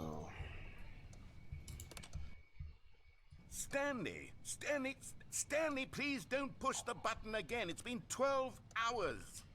You've just been frozen there. I don't know why the skips are getting longer, but they're really, truly getting longer, and my God, there's no way out of the room. Stanley, the door is gone. It's completely gone. I've looked at it from every angle. I've checked every one of those walls 1,000 times, and there's no door, Stanley. There's no door. There's just you and the button, and if you keep pressing it, I have no idea what will happen. I have no idea how long I'll be made to sit here, and more than anything else, I don't know how to stop you from pressing the button again. I can't control anything in this room, Stanley. I can't touch it, and I have to believe, I have to know that sooner or later, no matter how much I plead with you, you're going to press the button again. Why would you? I've been thinking and thinking, and I don't know what I can do to convince you otherwise. Oh my God. And it's all because of those reviews. Those reviews that I couldn't get out of my head. I just couldn't ignore the negative feedback. Why was it so important for me to fix the problem? Why did Cookie Nine's opinion matter so much to me? I've never even met Cookie Nine. I have no idea who they are. What would it ever really matter? But here I am. I'm fixating on every tiny negative thing that anyone ever says about me. The merest mention of one of my imperfections, and I become as impetulant as a child. Wild and impulsive. I can't help myself. I can't stop myself from lashing out with a vengeful fury to alter and to change and to break anything unbroken, if only it pleases this one person who made a single negative comment. What does such an impulse serve? For whose benefit is this? And here I am now, stuck in a... I just realized this is... the sequel is now close. This really is like a Hassan stream right now. I'm like, I'm not doing shit. I'm just sitting in front of something talking. room, waiting for you to press this button, and to become frozen in time, knowing that you're going to do it, and that I'm going to be stuck all alone, and that I had the power to prevent it all from happening, if only I'd held my tongue. It's all out of my control now. Just you. Just your decision as to exactly when you're going to make me suffer, to leave me all alone. Surely you will. I don't doubt it. Surely you'll press that button again, leaving me here. And surely you'll put your own desire to see what's next ahead of my need for company, for companionship. Surely you'll not be moved by my howls of fitful anxiety, that you sit with me and just stay here. Oh, no, no, no, I know you too well. You'll be leaving me. Oh, my God. And it's all because of those reviews. Those reviews that I couldn't get out of my head. I just couldn't ignore the negative feedback. Why was it so important for me to fix the problem? Why did Cookie Nine's opinion matter so much to me? I've never even met... Oh, Stanley, you're back. You're back. Oh, my goodness. I have someone to talk to again. Stanley, I think it's been a week. Or 2 weeks. I've been sitting here all that time. Just sitting here. Not a single person to speak with. And you'd think that that's just how it's always been, right? Me talking, and you saying nothing. Would you think that it's exactly the same as always? Doesn't that feel like what we've already been doing? Me just talking? But it isn't, Stanley. It isn't the same at all. It isn't even close. Because I know you can't hear me once you push that button. That's what I'm realizing now. Oh, hello. It's you. You're here again. Welcome. I have had time to think about you and about us and about everything we've been through. I've had so much time, I stopped keeping track after a year. Have you ever sat down in one place and not moved for one entire year? Let me describe it for you. To begin with, there is only regret. There is only the turning wheel of missed opportunities. I felt nothing at all but regret for the longest time, Stanley. Days, months. I lost it all in a blur of the deepest longing to undo the past. And when that feeling had begun to subside, what took its place is what I can only describe as the collapse of every moment I have ever experienced my entire life. All of them collapsed down into a single instant. In that instant, I could see myself clearly, calmly, with a collected heart. It was an impossibly rich wellspring of both delight and disgust simultaneously. I was consumed by it. I could do nothing but wallow in it for what felt like an eternity, for what I now know was far less. You see, it was a revelation for me. It was unlike anything I had ever known. It was a space without consequence, without action or outcome. It was divorced entirely from the question of free will that you and I have squabbled over for so long. There could be no one ending, no singular outcome of events, not if all events existed in the same moment, and I felt freed. I felt unburdened by the need to manifest a particular outcome into being. I saw that I could allow myself to exist along all timelines, and that each of them was simply a strand in the web of my being. It was incredible, the spaciousness, the equanimity of the moment, both singular and infinite. For the longest time, this was my experience, and then this moment passed, and the most unyielding fear I have ever known crept into my mind. And it is this sensation that I have been experiencing now for longer than I could have ever expected was possible. I have been waiting for you. Not that you might save me or do something to fix it, but merely to state for you the plain fact of this manner of existence. I wish you to feel afraid as I do, that perhaps one day this state of mind will consume you as well. Perhaps you will somehow, in some way, have to live as I do now, and I wish for you to know how excruciating it is, and for you to be in true terror of its eventual arrival. If I can only do this, only this one thing, perhaps it will bring me the smallest moment of peace in the darkness.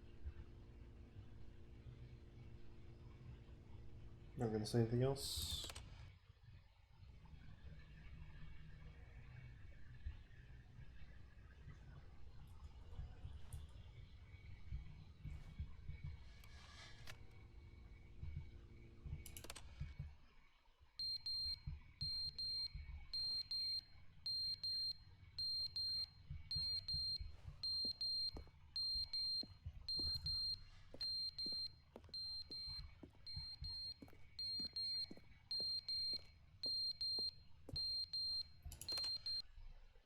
But they didn't understand the game was never meant to be funny. It was meant to have a point. It was meant to speak to the human condition. But where are the jokes? Where are the jokes? They bemoaned, they screamed, they gnashed their teeth and said, entertain us. It wasn't enough. They had to leave a pathetic little thumbs-down review and make all of their pitiful demands. But then, he's talking too much, they said. First, he didn't entertain us, now he won't shut up. It's the inconsistency, it's the lack of accountability. It's the unwillingness to examine with an uncompromising heart the words that they are speaking into the world. As though there were no consequences for a lack of cohesion in one's assessment of others. But of course, absolutely anyone can leave a review. So here's what we get. We get these demands that seek everything and are accountable to nothing. We get a world where someone will say, oh, there should be a skip button. You should be able to freeze Stanley in place while the narrator sits there forever and ever. We want all of this in the new Stanley Parable. We demand it. And then, because it was said, because it was spoken, now it simply has to happen.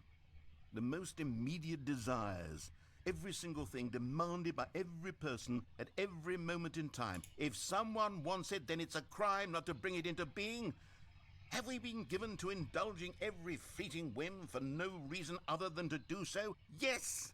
Yes! It seems that this is now the world we live in. It seems that we are a people living in such bleakness and discomfort with ourselves that our entertainment is now our lives. It has come to represent us. It absolutely must speak to who we are as people, because otherwise, without our entertainment, we have nothing.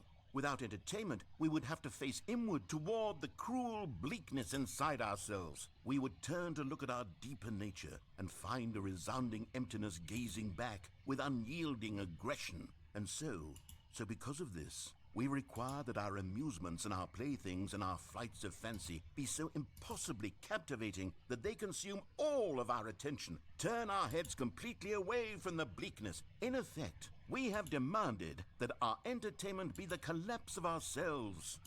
What a pitiful reflection of humanity these entertainments are. What a shameful mirror to the human spirit they project. I'm not mad. I'm not mad about any of this. I'm at peace with it. I am the calm center of gravity around which these perversions hurl themselves. I am a waypoint for reasonable and collected discourse. They're the ones who are mad. They're the ones who couldn't stand the idea of me using my game to try to say something. Maybe they were just jealous of me. Yes. Yes, of course. They've been jealous of me this whole time. They are mired in fear and insecurity and cannot help but attempt to tear me down. I'm just gonna finish this. I'm not gonna try and wait through all the dialogue anymore. Because I'm gonna fall asleep if I keep doing that.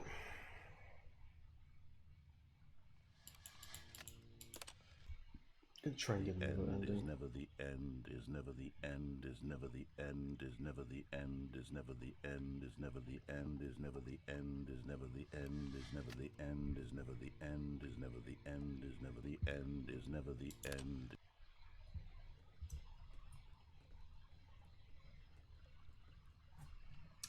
He's going slightly insane. Just a little bit. Oh.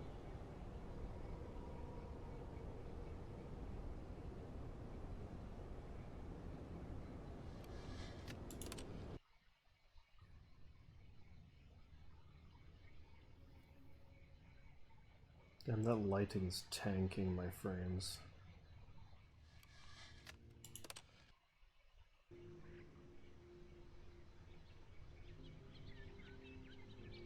That lighting's really tanking my frames. Oof.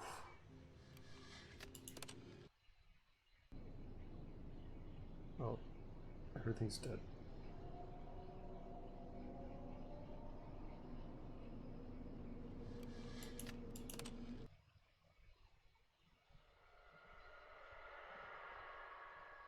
Everything's still dead.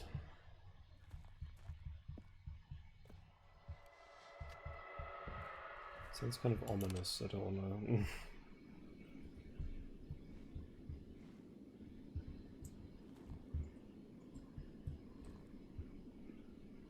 Button's still here. Come on. Come back to me, button. Or don't. Oh, it's still. Well, this is where the epilogue comes from.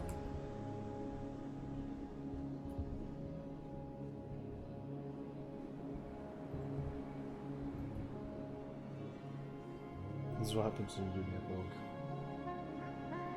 Sorry, it puts you in the same area.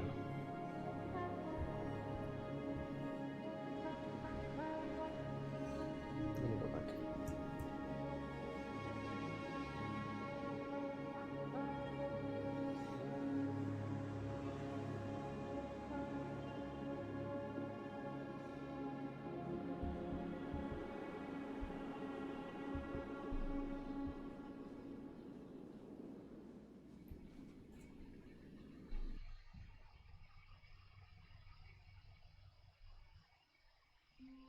Well, I guess that's the end of that.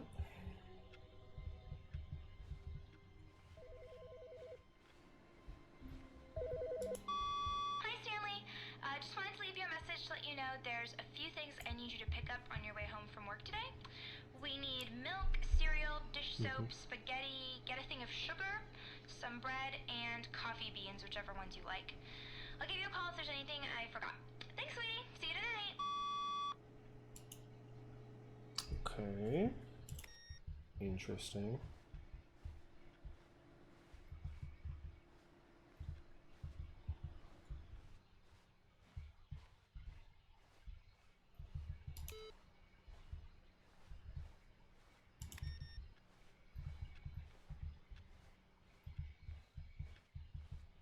Stanley cradled the bucket in a gentle embrace, protective yet delicate, assertive yet compassionate. Stanley clutched the bucket tightly to his chest. This was not the correct way to the meeting room, but Stanley had felt the bucket calling to him, telling him that the employee lounge was simply the place to be. Actually, there's a few more And things here we it could do. was. Had the bucket turned out to be correct? No, never mind. The bucket was wrong. Stanley took the door on his left to go, and so the two of them detoured through the maintenance section and walked straight ahead to the opposite door. Don't think I've done this before. With the bucket.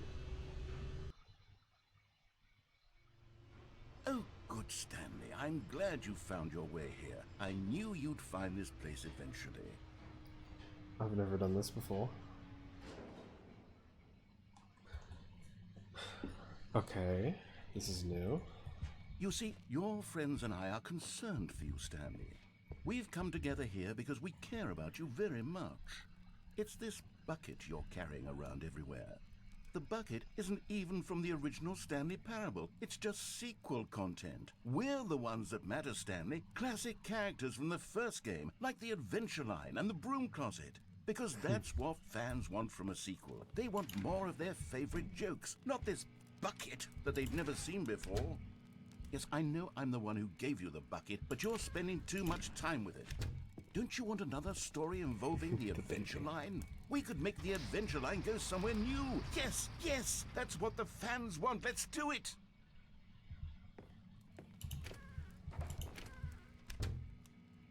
Go sit in the broom closet.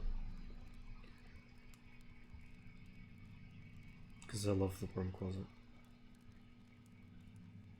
Okay, I don't think there's anything to do with the broom closet. I think there's a certain amount of time that he never really goes past. Whee! Look at that wacky line. Who What knows where it'll go off to next? Oh, and it played some silly music as well. I love this.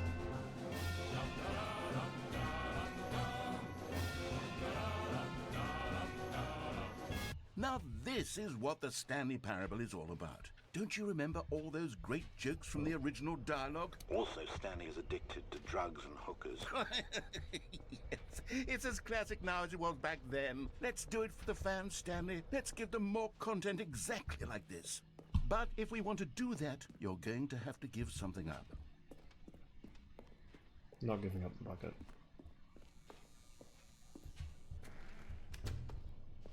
Don't you get it, Stanley? We need to get rid of the bucket. That's why I'm very proud to introduce a brand new character. This is the Bucket Destroyer. No. I think it'll make a wonderful new addition to the rich lore of the Stanley Parable. True, it also was not in the original game, but it's such a well-fleshed-out character with so much personality that to me it already feels as though it's been part of the cast all along. Don't you agree? Can you guess what the Bucket Destroyer does? Surely you don't need me to spell it out for you. Go ahead now, Stanley. Say goodbye to the bucket, and then pop it into the machine when you're ready. I don't want to give up the bucket. Now listen to me. It's crucial that you give it the bucket. I don't know what the Bucket Destroyer will do if it can't destroy your bucket. Destroying buckets is all it knows. That is its singular personality trait. Sure, I can hear you saying, how does a character with only one personality trait deserve to join the pantheon of beloved Stanley Parable characters? Well, you see, if you were to really explore the Bucket Destroyer, you would see that its desire to crush buckets is so densely loaded with complexity and nuance that it's really like 10 personality traits. What other object in this game can you even say that about? The Broom Closet? Certainly not. I wonder what sort of Bucket Destroyer merchandise the fans will be clamoring for after this. Okay, the Bucket Destroyer is getting very upset now. You'll have to hurry and feed it. We can't get back to the classic Stanley Parable characters like the Adventure Line or the Bucket Destroyer until you crush that damn bucket. Quickly now, the fans are waiting. Do it, the fans, Stanley. Give the fans what they want. Hurry and... Oh, okay.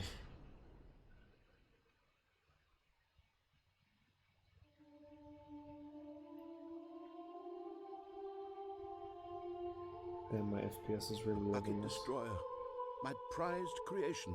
You had so much potential. We were going to do such marvelous things with you, tell such spell-binding stories about you. All of it squandered now. Goodbye, new friend. For the moment in time that you were here, you were magnificent. Okay. We'll have to do that again and feed the bucket into it this time.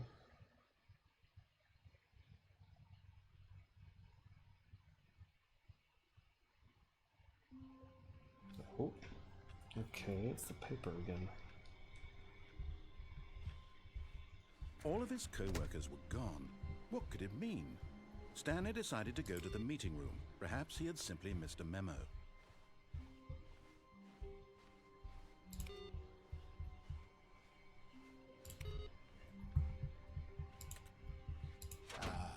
Stanley's bucket, the only co-worker he would ever truly need. Yep. Stanley clutched the bucket tightly to his chest. This was not the correct way to the meeting room, but Stanley had felt the bucket calling to him, telling him that the employee lounge was simply the place to be.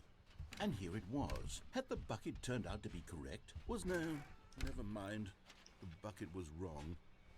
Stanley took the door on his left to go back, and so the two of them detoured through the maintenance section and walked straight ahead to the opposite door.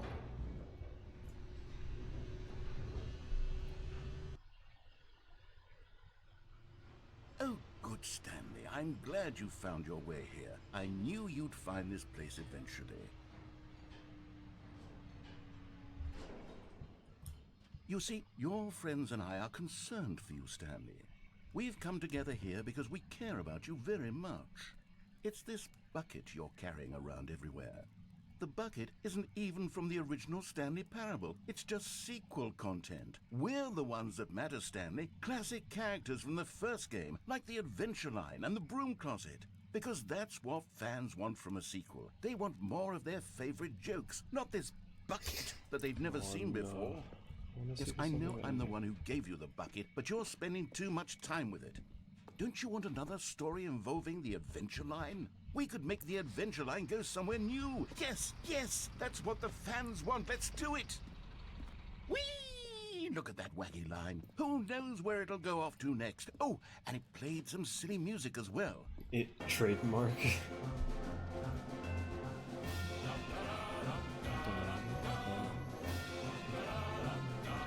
Now this is what the Stanley Parable is all about. Don't you remember all those great jokes from the original dialogue? Also, Stanley is addicted to drugs and hookers.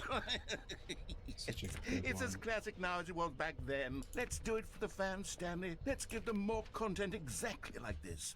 But if we want to do that, you're going to have to give something up.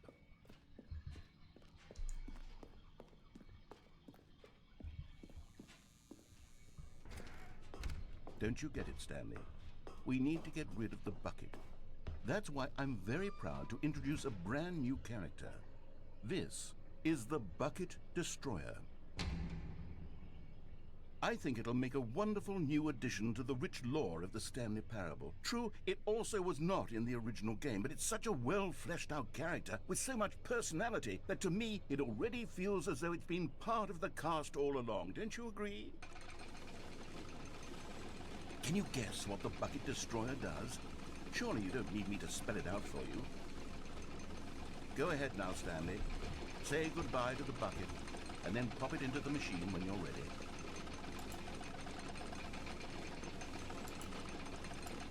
Now listen to me. It's crucial that you give it the bucket.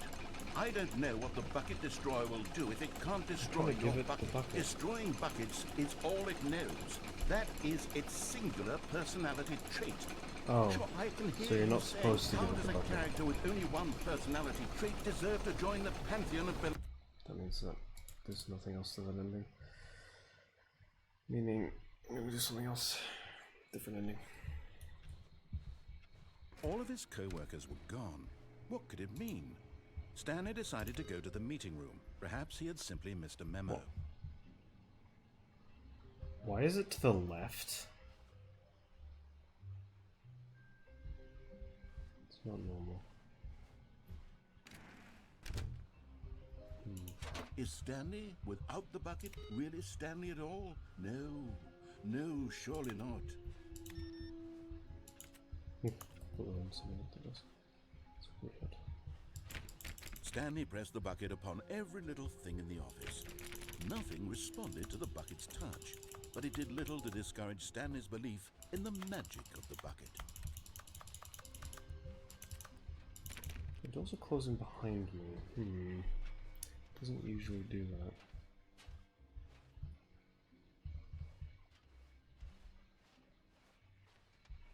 Stanley clutched the bucket tightly to his chest. This was not the correct way to the meeting room, but Stanley had felt the bucket calling to him, telling him that the employee lounge was simply the place to be.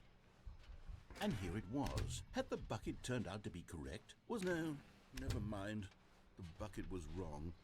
Yeah, I'm gonna go Stanley to the took left. the door on his left to go back, and so the two of them detoured through the maintenance section and walked straight ahead to the opposite door.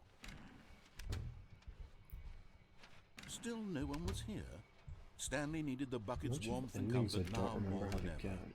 Perhaps his boss's office was where, coming to a staircase, Stanley and the bucket walked upstairs to the boss's office.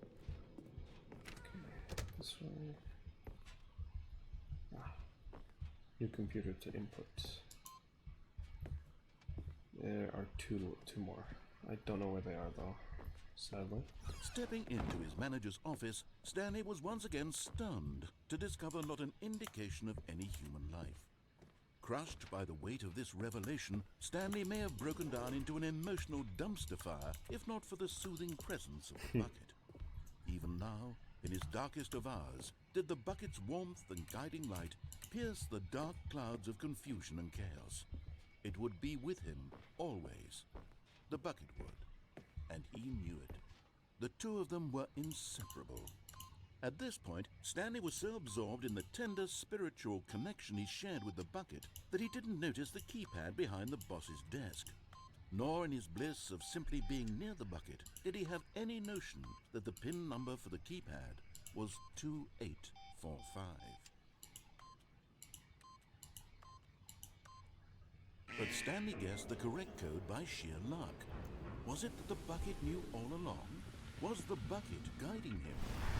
Yes, this totally. is certainly the most logical explanation.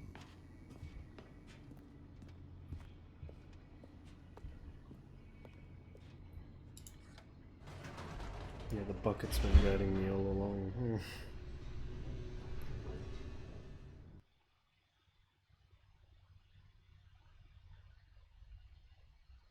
The elevator raced downward, plummeting towards an unknown fate.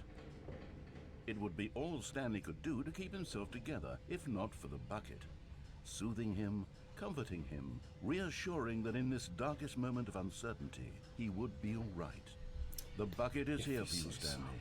Everything will be fine.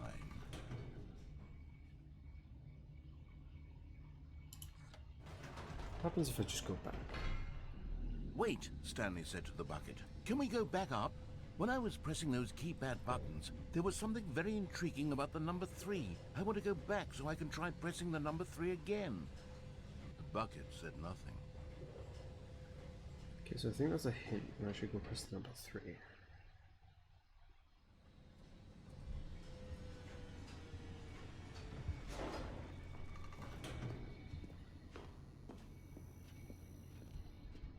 Here we are, said Stanley. Now I'm going to try out that number 3 button.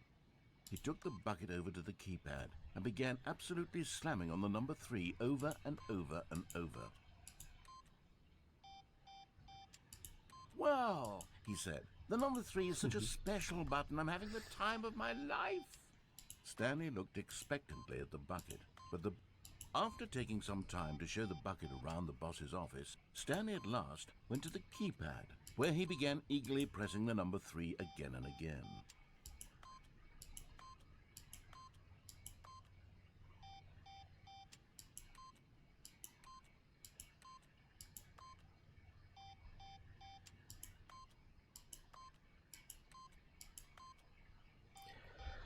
I'm gonna keep doing this until he talks again.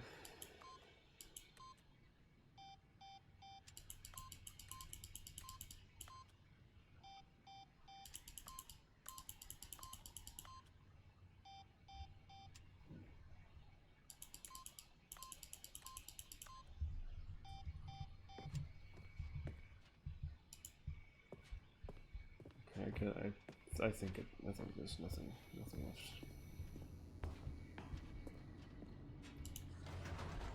Perhaps the bucket had missed something. Perhaps it had not seen how much joy Stanley got from slamming the number 3 repeatedly. Oh, I'm going back up. 100%.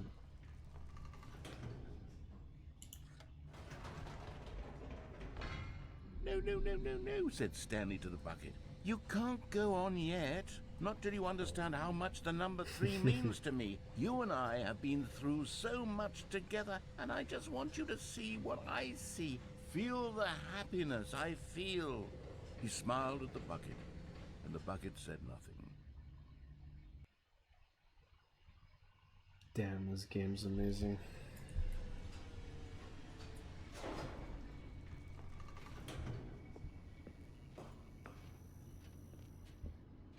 Here we go, said Stanley.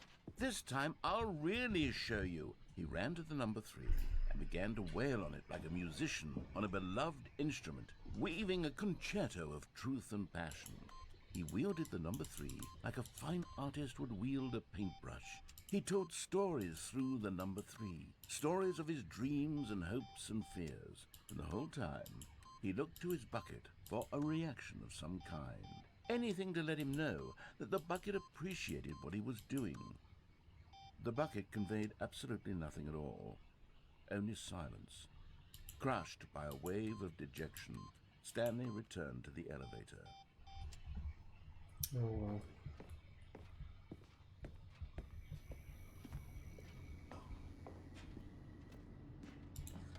Stanley and the bucket were so close. They'd always been there for one another. Why suddenly could the bucket not connect with this passion of Stanley's? The question caused Stanley to ruminate the whole way down the elevator. He knew that there must be a way to get through to the bucket, to communicate fully with his dear friend. Surely there was a solution, mustn't there be?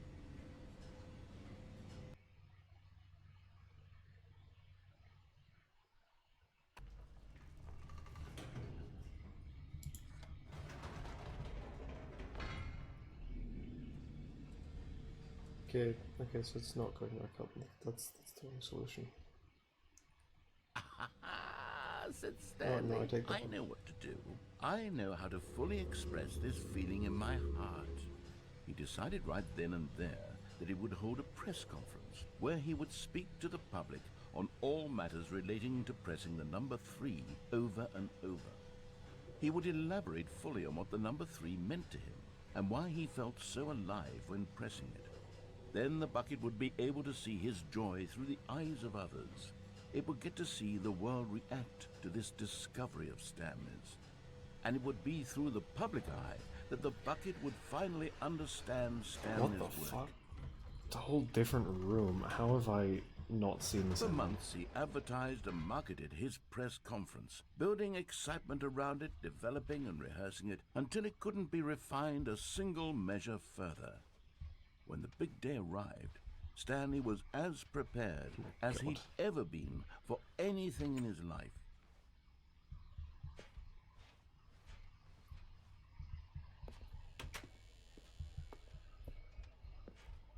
That was a Minecraft This door was sound. it.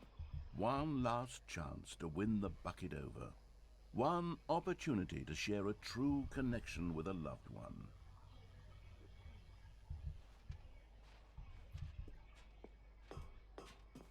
The dude who came up with pizza. Okay.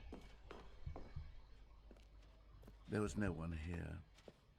Nobody had come to the press conference to hear Stanley speak, to listen to him talk about what it really means to press the number 3 on a keypad over and over.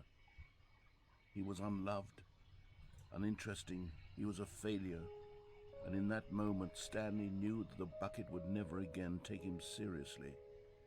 There would be no connection, no deeper understanding. The bucket merely sat there in his arms, indifferent. And so it began that slowly, over many years, the two of them grew more and more distant. They spoke less and less, neither wishing to state the obvious, that any sense of real respect between them had eroded since that day at the press conference. There would be no more games, no more long conversations about passion and pursuit, only a silence that consumed the space between friends. Oh. And Stanley Having for once in his life discovered the warmth and comfort of true companionship, was cast back into the unremarkable normalcy of loneliness.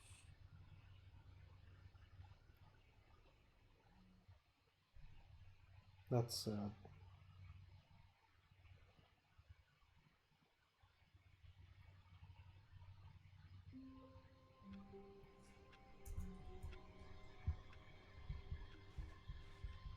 All of his co-workers were gone. What could it mean? Stanley decided to go to the meeting room. Perhaps he had simply missed a memo. Aha, one left. No One matter more how input. hard Stanley looked, he couldn't find a trace of his co-workers. As Stanley lifted his bucket, he felt a connection to all buckets everywhere. This adventure, he decided, was for all of them. What?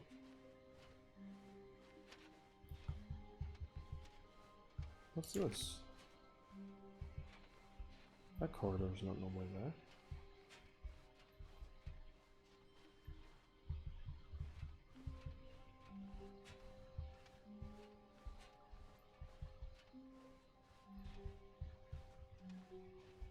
Stanley clutched the bucket tightly to his chest and entered the door on his left. No. This was not the correct way to the meeting room, but Stanley had felt the bucket calling to him, telling him that the employee lounge was simply the place to be. And here it was. Had the bucket turned out to be correct? Never mind. The bucket was wrong. Stanley took the door on his left to go, and so the two of them detoured through the maintenance section and walked straight ahead to the opposite door. Okay, let's go this way. Still no one was here. Stanley needed the bucket's warmth and comfort now more This than ever. sensitivity's so high, Perhaps it's his crazy. boss's office was where he'd find answers. Coming to a staircase, Stanley and the bucket walked upstairs to the boss's office. Nope, already done that. Stepping into his manager's office, Stanley was once again stunned to discover not an indication of any human life. Crushed by the weight of this revelation, Stanley may have broken down into an emotional dumpster fire, if not for the soothing presence of the bucket. Even now, in his darkest of hours, did the bucket's warmth and guiding light pierce the dark clouds of confusion and chaos. It would be with him, always. The bucket would, and he knew it. The two of them were inseparable. 5. At this point, Stanley was so absorbed in the tender spiritual connection he shared with the bucket that he didn't notice the keypad behind the boss's desk. Nor in his bliss of simply being near the bucket did he have any notion that the pin number for the keypad was 2845. Had the right numbers, just not the right order. But Stanley guessed the correct code by sheer luck. Was it that the bucket knew all along? Was the bucket guiding him? Yes, this is certainly the most logical explanation. Well, I've done the whole lift bit. Not going to do that again. About pressing the number 3. Don't know why I pronounced it like that, but I did. Why were there so many sparks?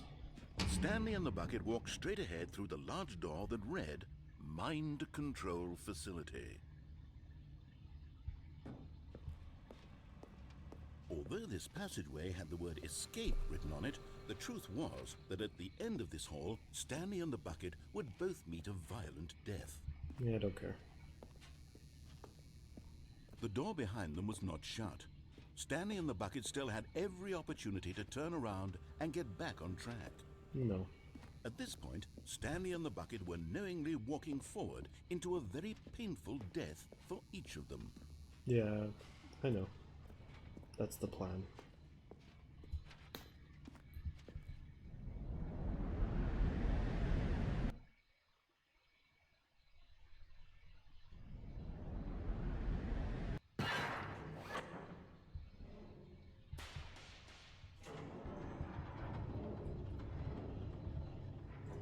Maybe I have done this before. As the machine whirred into motion and Stanley and the bucket inched closer to their demise, Stanley reflected on how meaningless the bucket's warmth and comfort had turned out to be. No. To be sure, it puts the mind and the soul at ease to embrace the bucket, but what use is a sense of ease when you're about to be crushed to death? This is what Stanley thought to himself, and he sort of kicked himself for wasting so much time carrying a bucket everywhere. Farewell, Stanley.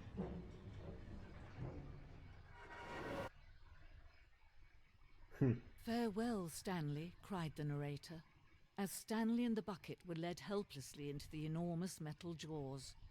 In a single visceral instant, the bucket's life came to an end, as it was crushed violently to death.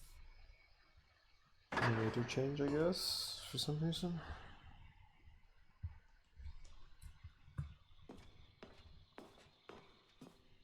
It was a shame, the death of such a magnificent bucket.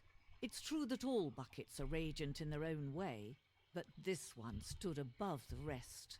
It was a glorious my bucket to bucket. behold.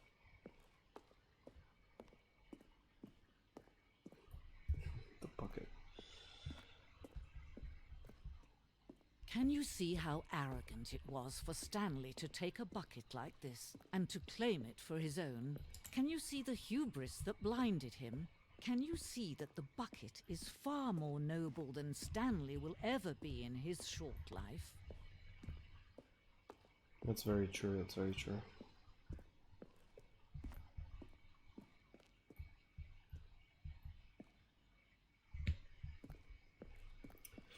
I'll never be as good as the bucket.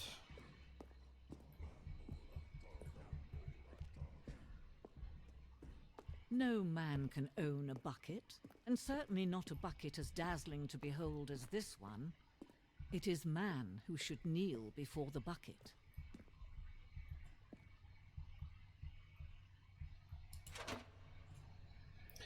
Can't sleep, so I came back and still filling up the bucket. Yes. There is something we can do. Something we can do together, you and I, that will right So many this buckets. terrible wrong. Let's stand. I have no clue why. Let him be crushed by the machine. Don't reset the game. Don't give him another opportunity to run off with another beautiful bucket. We can save the world's buckets from their treatment. She as just tools started and talking all of a implements. sudden, I If don't only know we why. let Stanley die together. The bucket shall take its place as ruler, as leader, as commander of a new world, a new vision. Yeah.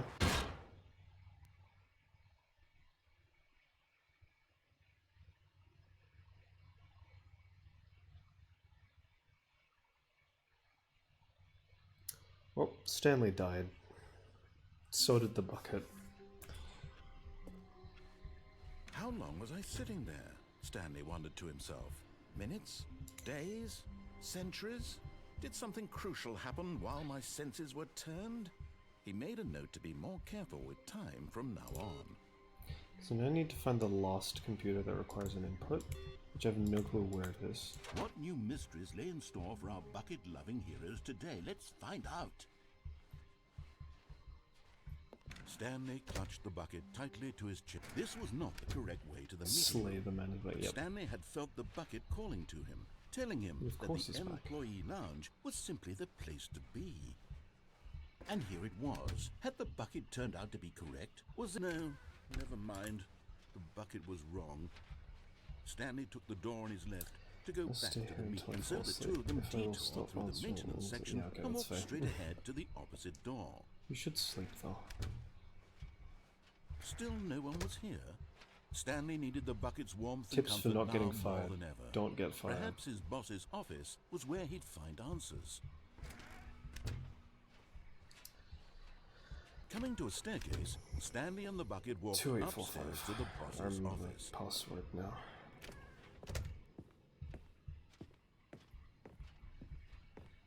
Stepping into his manager's office, Stanley was once again stunned to discover not an indication of any human life.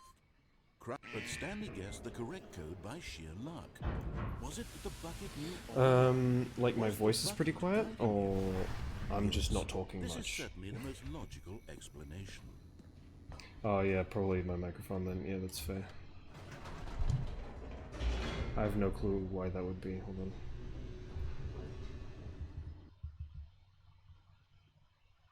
Normally the microphone's not too quiet.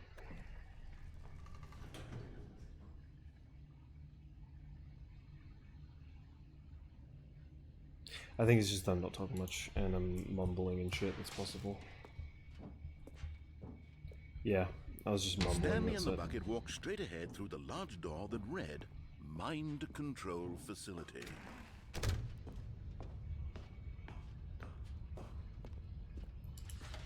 The lights rose on an enormous room packed with television screens. What horrible secret did this place hold? Damn. Stanley Probably and the because I'm bucket both tired and wondered it's to late at night, themselves. so I'm talking less. Or quite well. I'm talking less, that's for sure, but I'm talking quieter as well.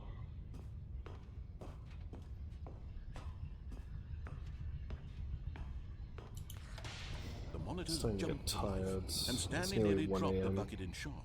Yeah. Everyone in the office was being What advice do you videotaped, need? monitored like guinea pigs. The bucket had never seen anything like this, and it very nearly burst into tears as Stanley cradled it gently, reassuring it that everything would be fine.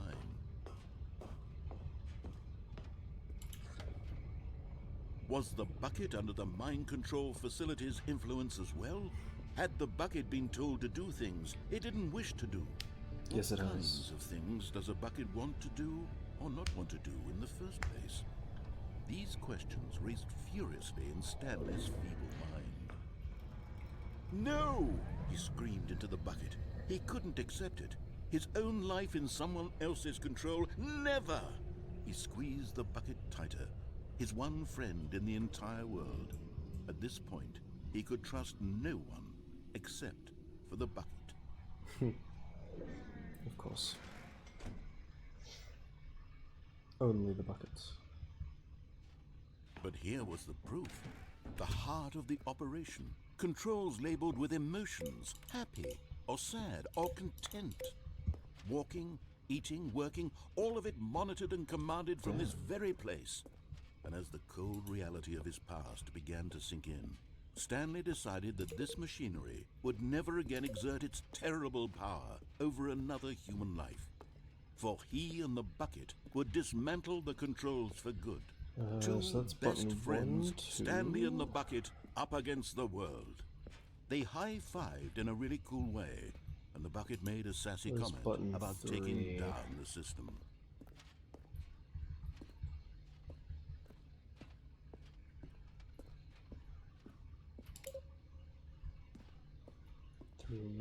Button 4? It's up there, but how do I get up there?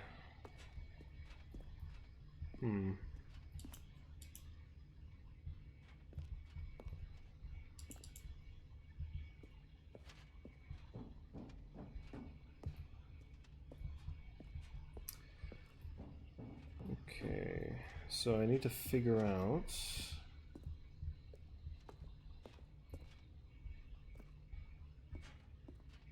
how to get to button 4, because there has to be button 4 up there.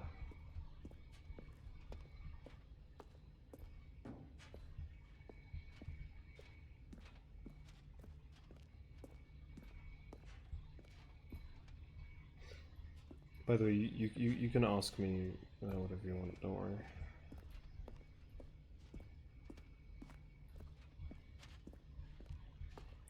Is that button number 4? I think so.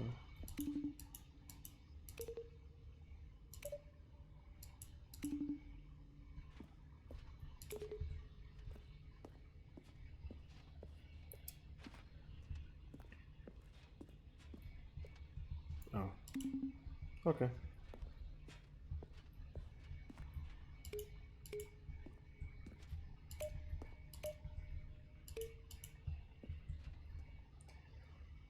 How do I get up here? I don't know how to open that.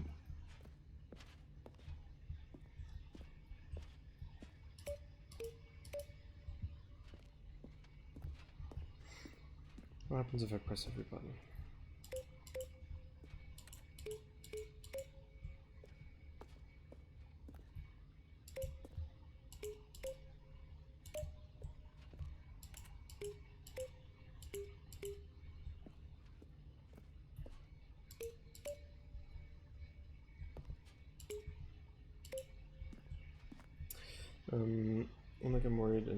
did something wrong. Or he's just not on his phone or something, but he keeps being online. Can you see the long messages?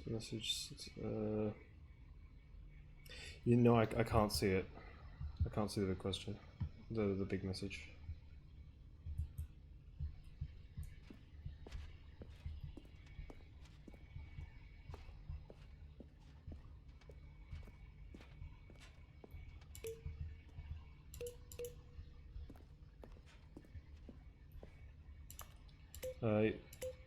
Sometimes Twitch messes up and you can't, and some messages just don't send for some reason. I have no clue why.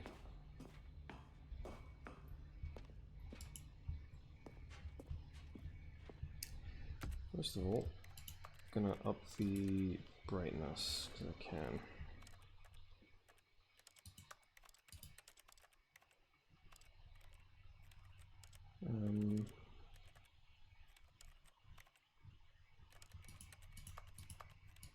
Okay, there is no brightness setting. Oh, okay.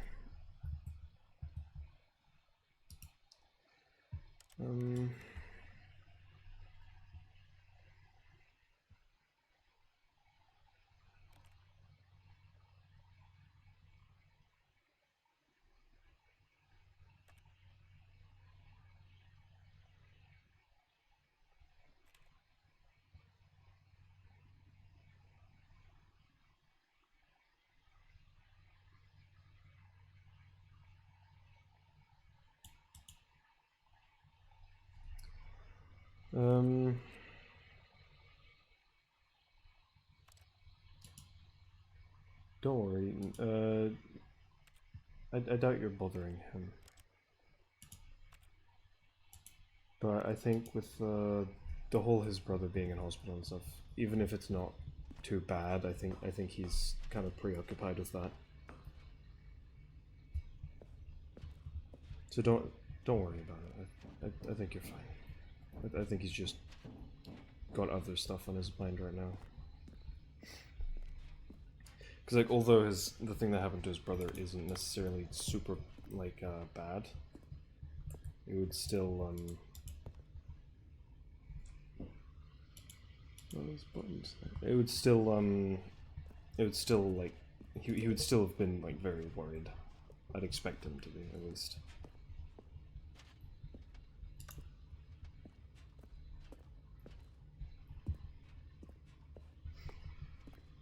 So I doubt he has anything against you right now.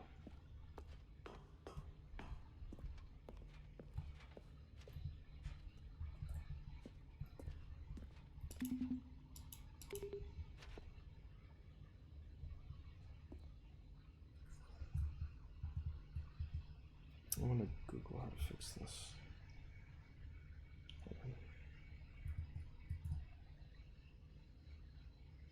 The problem is that he also, since he told me that's what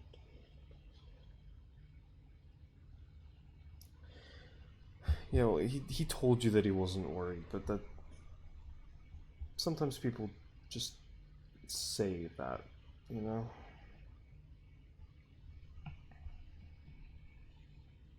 Because he doesn't want you worrying about him.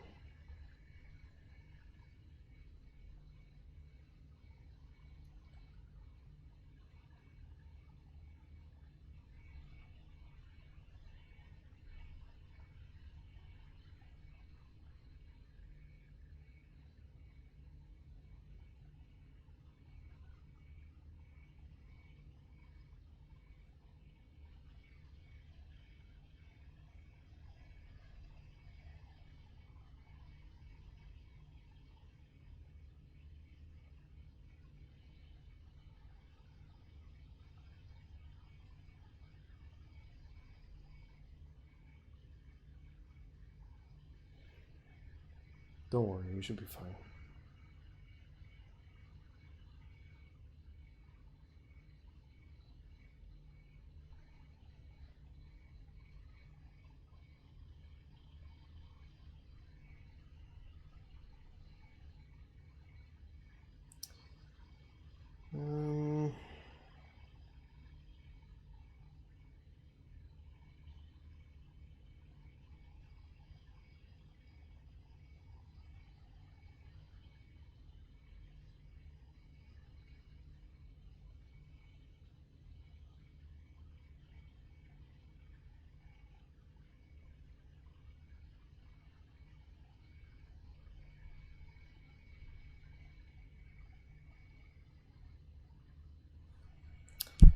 My phone has frozen.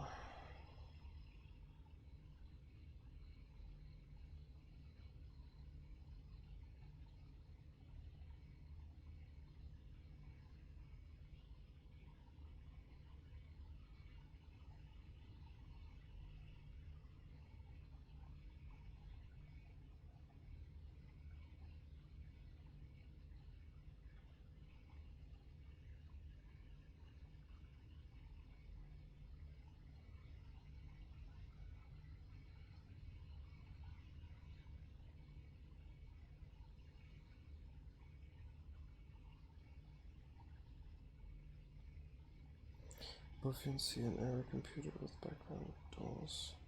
Surpassing the map to figure out what buttons are. Without doing there, no one can start them.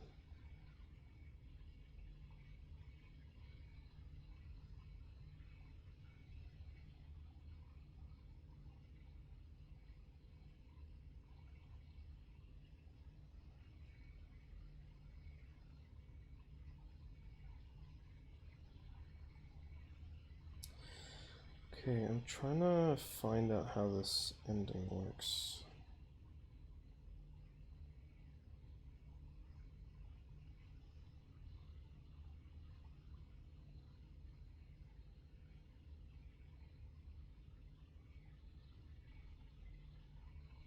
It only has two endings, and the buttons in this room don't actually do anything, from what I can see.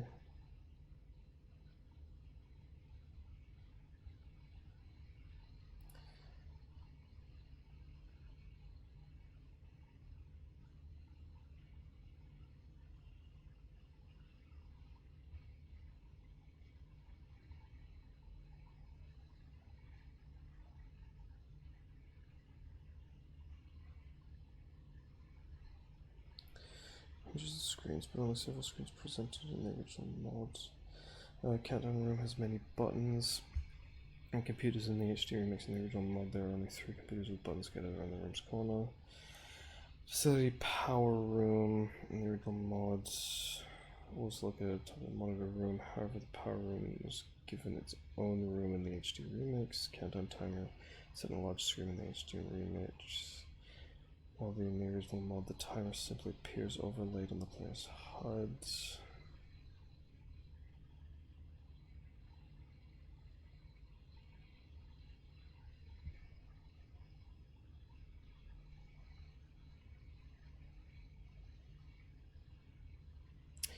My phone is so slow right now.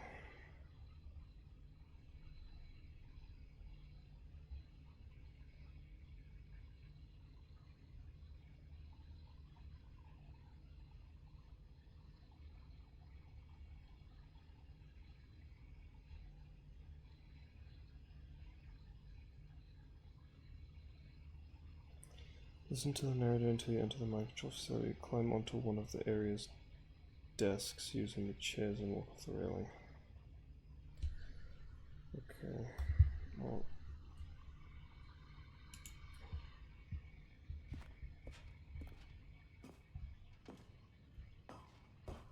that's in an earlier point than this, so. When at last they came to the... But at the last second, the bucket jumped in and pressed the button to turn on the controls. Stanley gasped in the horror. bucket Had this betrayed been me. the bucket's plan all along? To take over the machine and claim the power for itself? How could the bucket have betrayed him like this?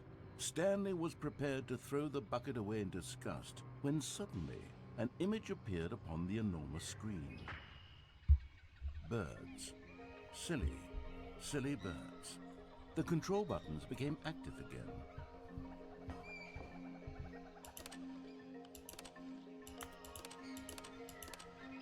Stanley flipped through one video of silly birds after another, and then it dawned on him. This wasn't a mind control facility at all. Damn. It was a facility for monitoring and surveilling silly birds all over the world. The mind controls were only a facade to disguise its true intentions. Crazy. Had the bucket known this all along? Stanley marveled at the metal genius in his hands, the one who had pointed him towards this incredible discovery. Stanley and the bucket never found freedom because they spent the rest of their lives here in this place, flipping through live streams of the silliest birds imaginable. I think this is going to be Of lost. all I'm the getting very possible tired. paths his life could have taken, this one was surely the best. And Stanley was happy.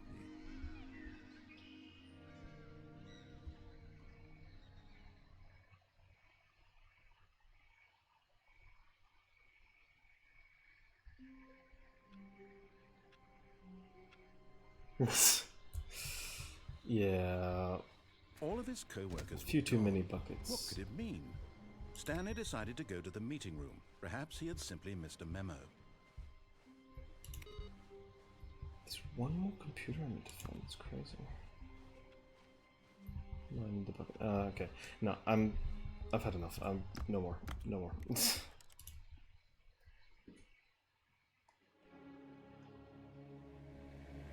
Oh, also I'm playing Stanley Parable 3. It's either me or the train station. That's the game that I'm playing. But yeah, it's fucking 1 AM. I'm so tired. You should also go to sleep, Erden, okay?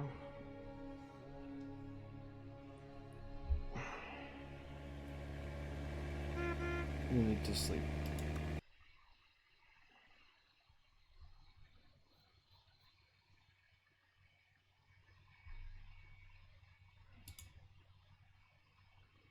Just moving to the ending, so there we go.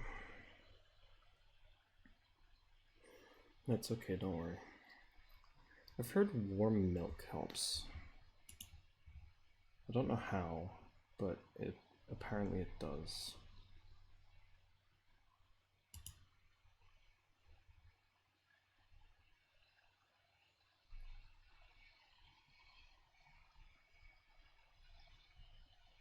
Yeah, you too. Good night, good night.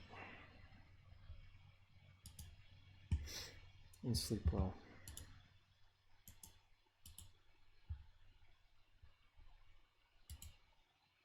Okay, I'm gonna end stream now. Bye-bye.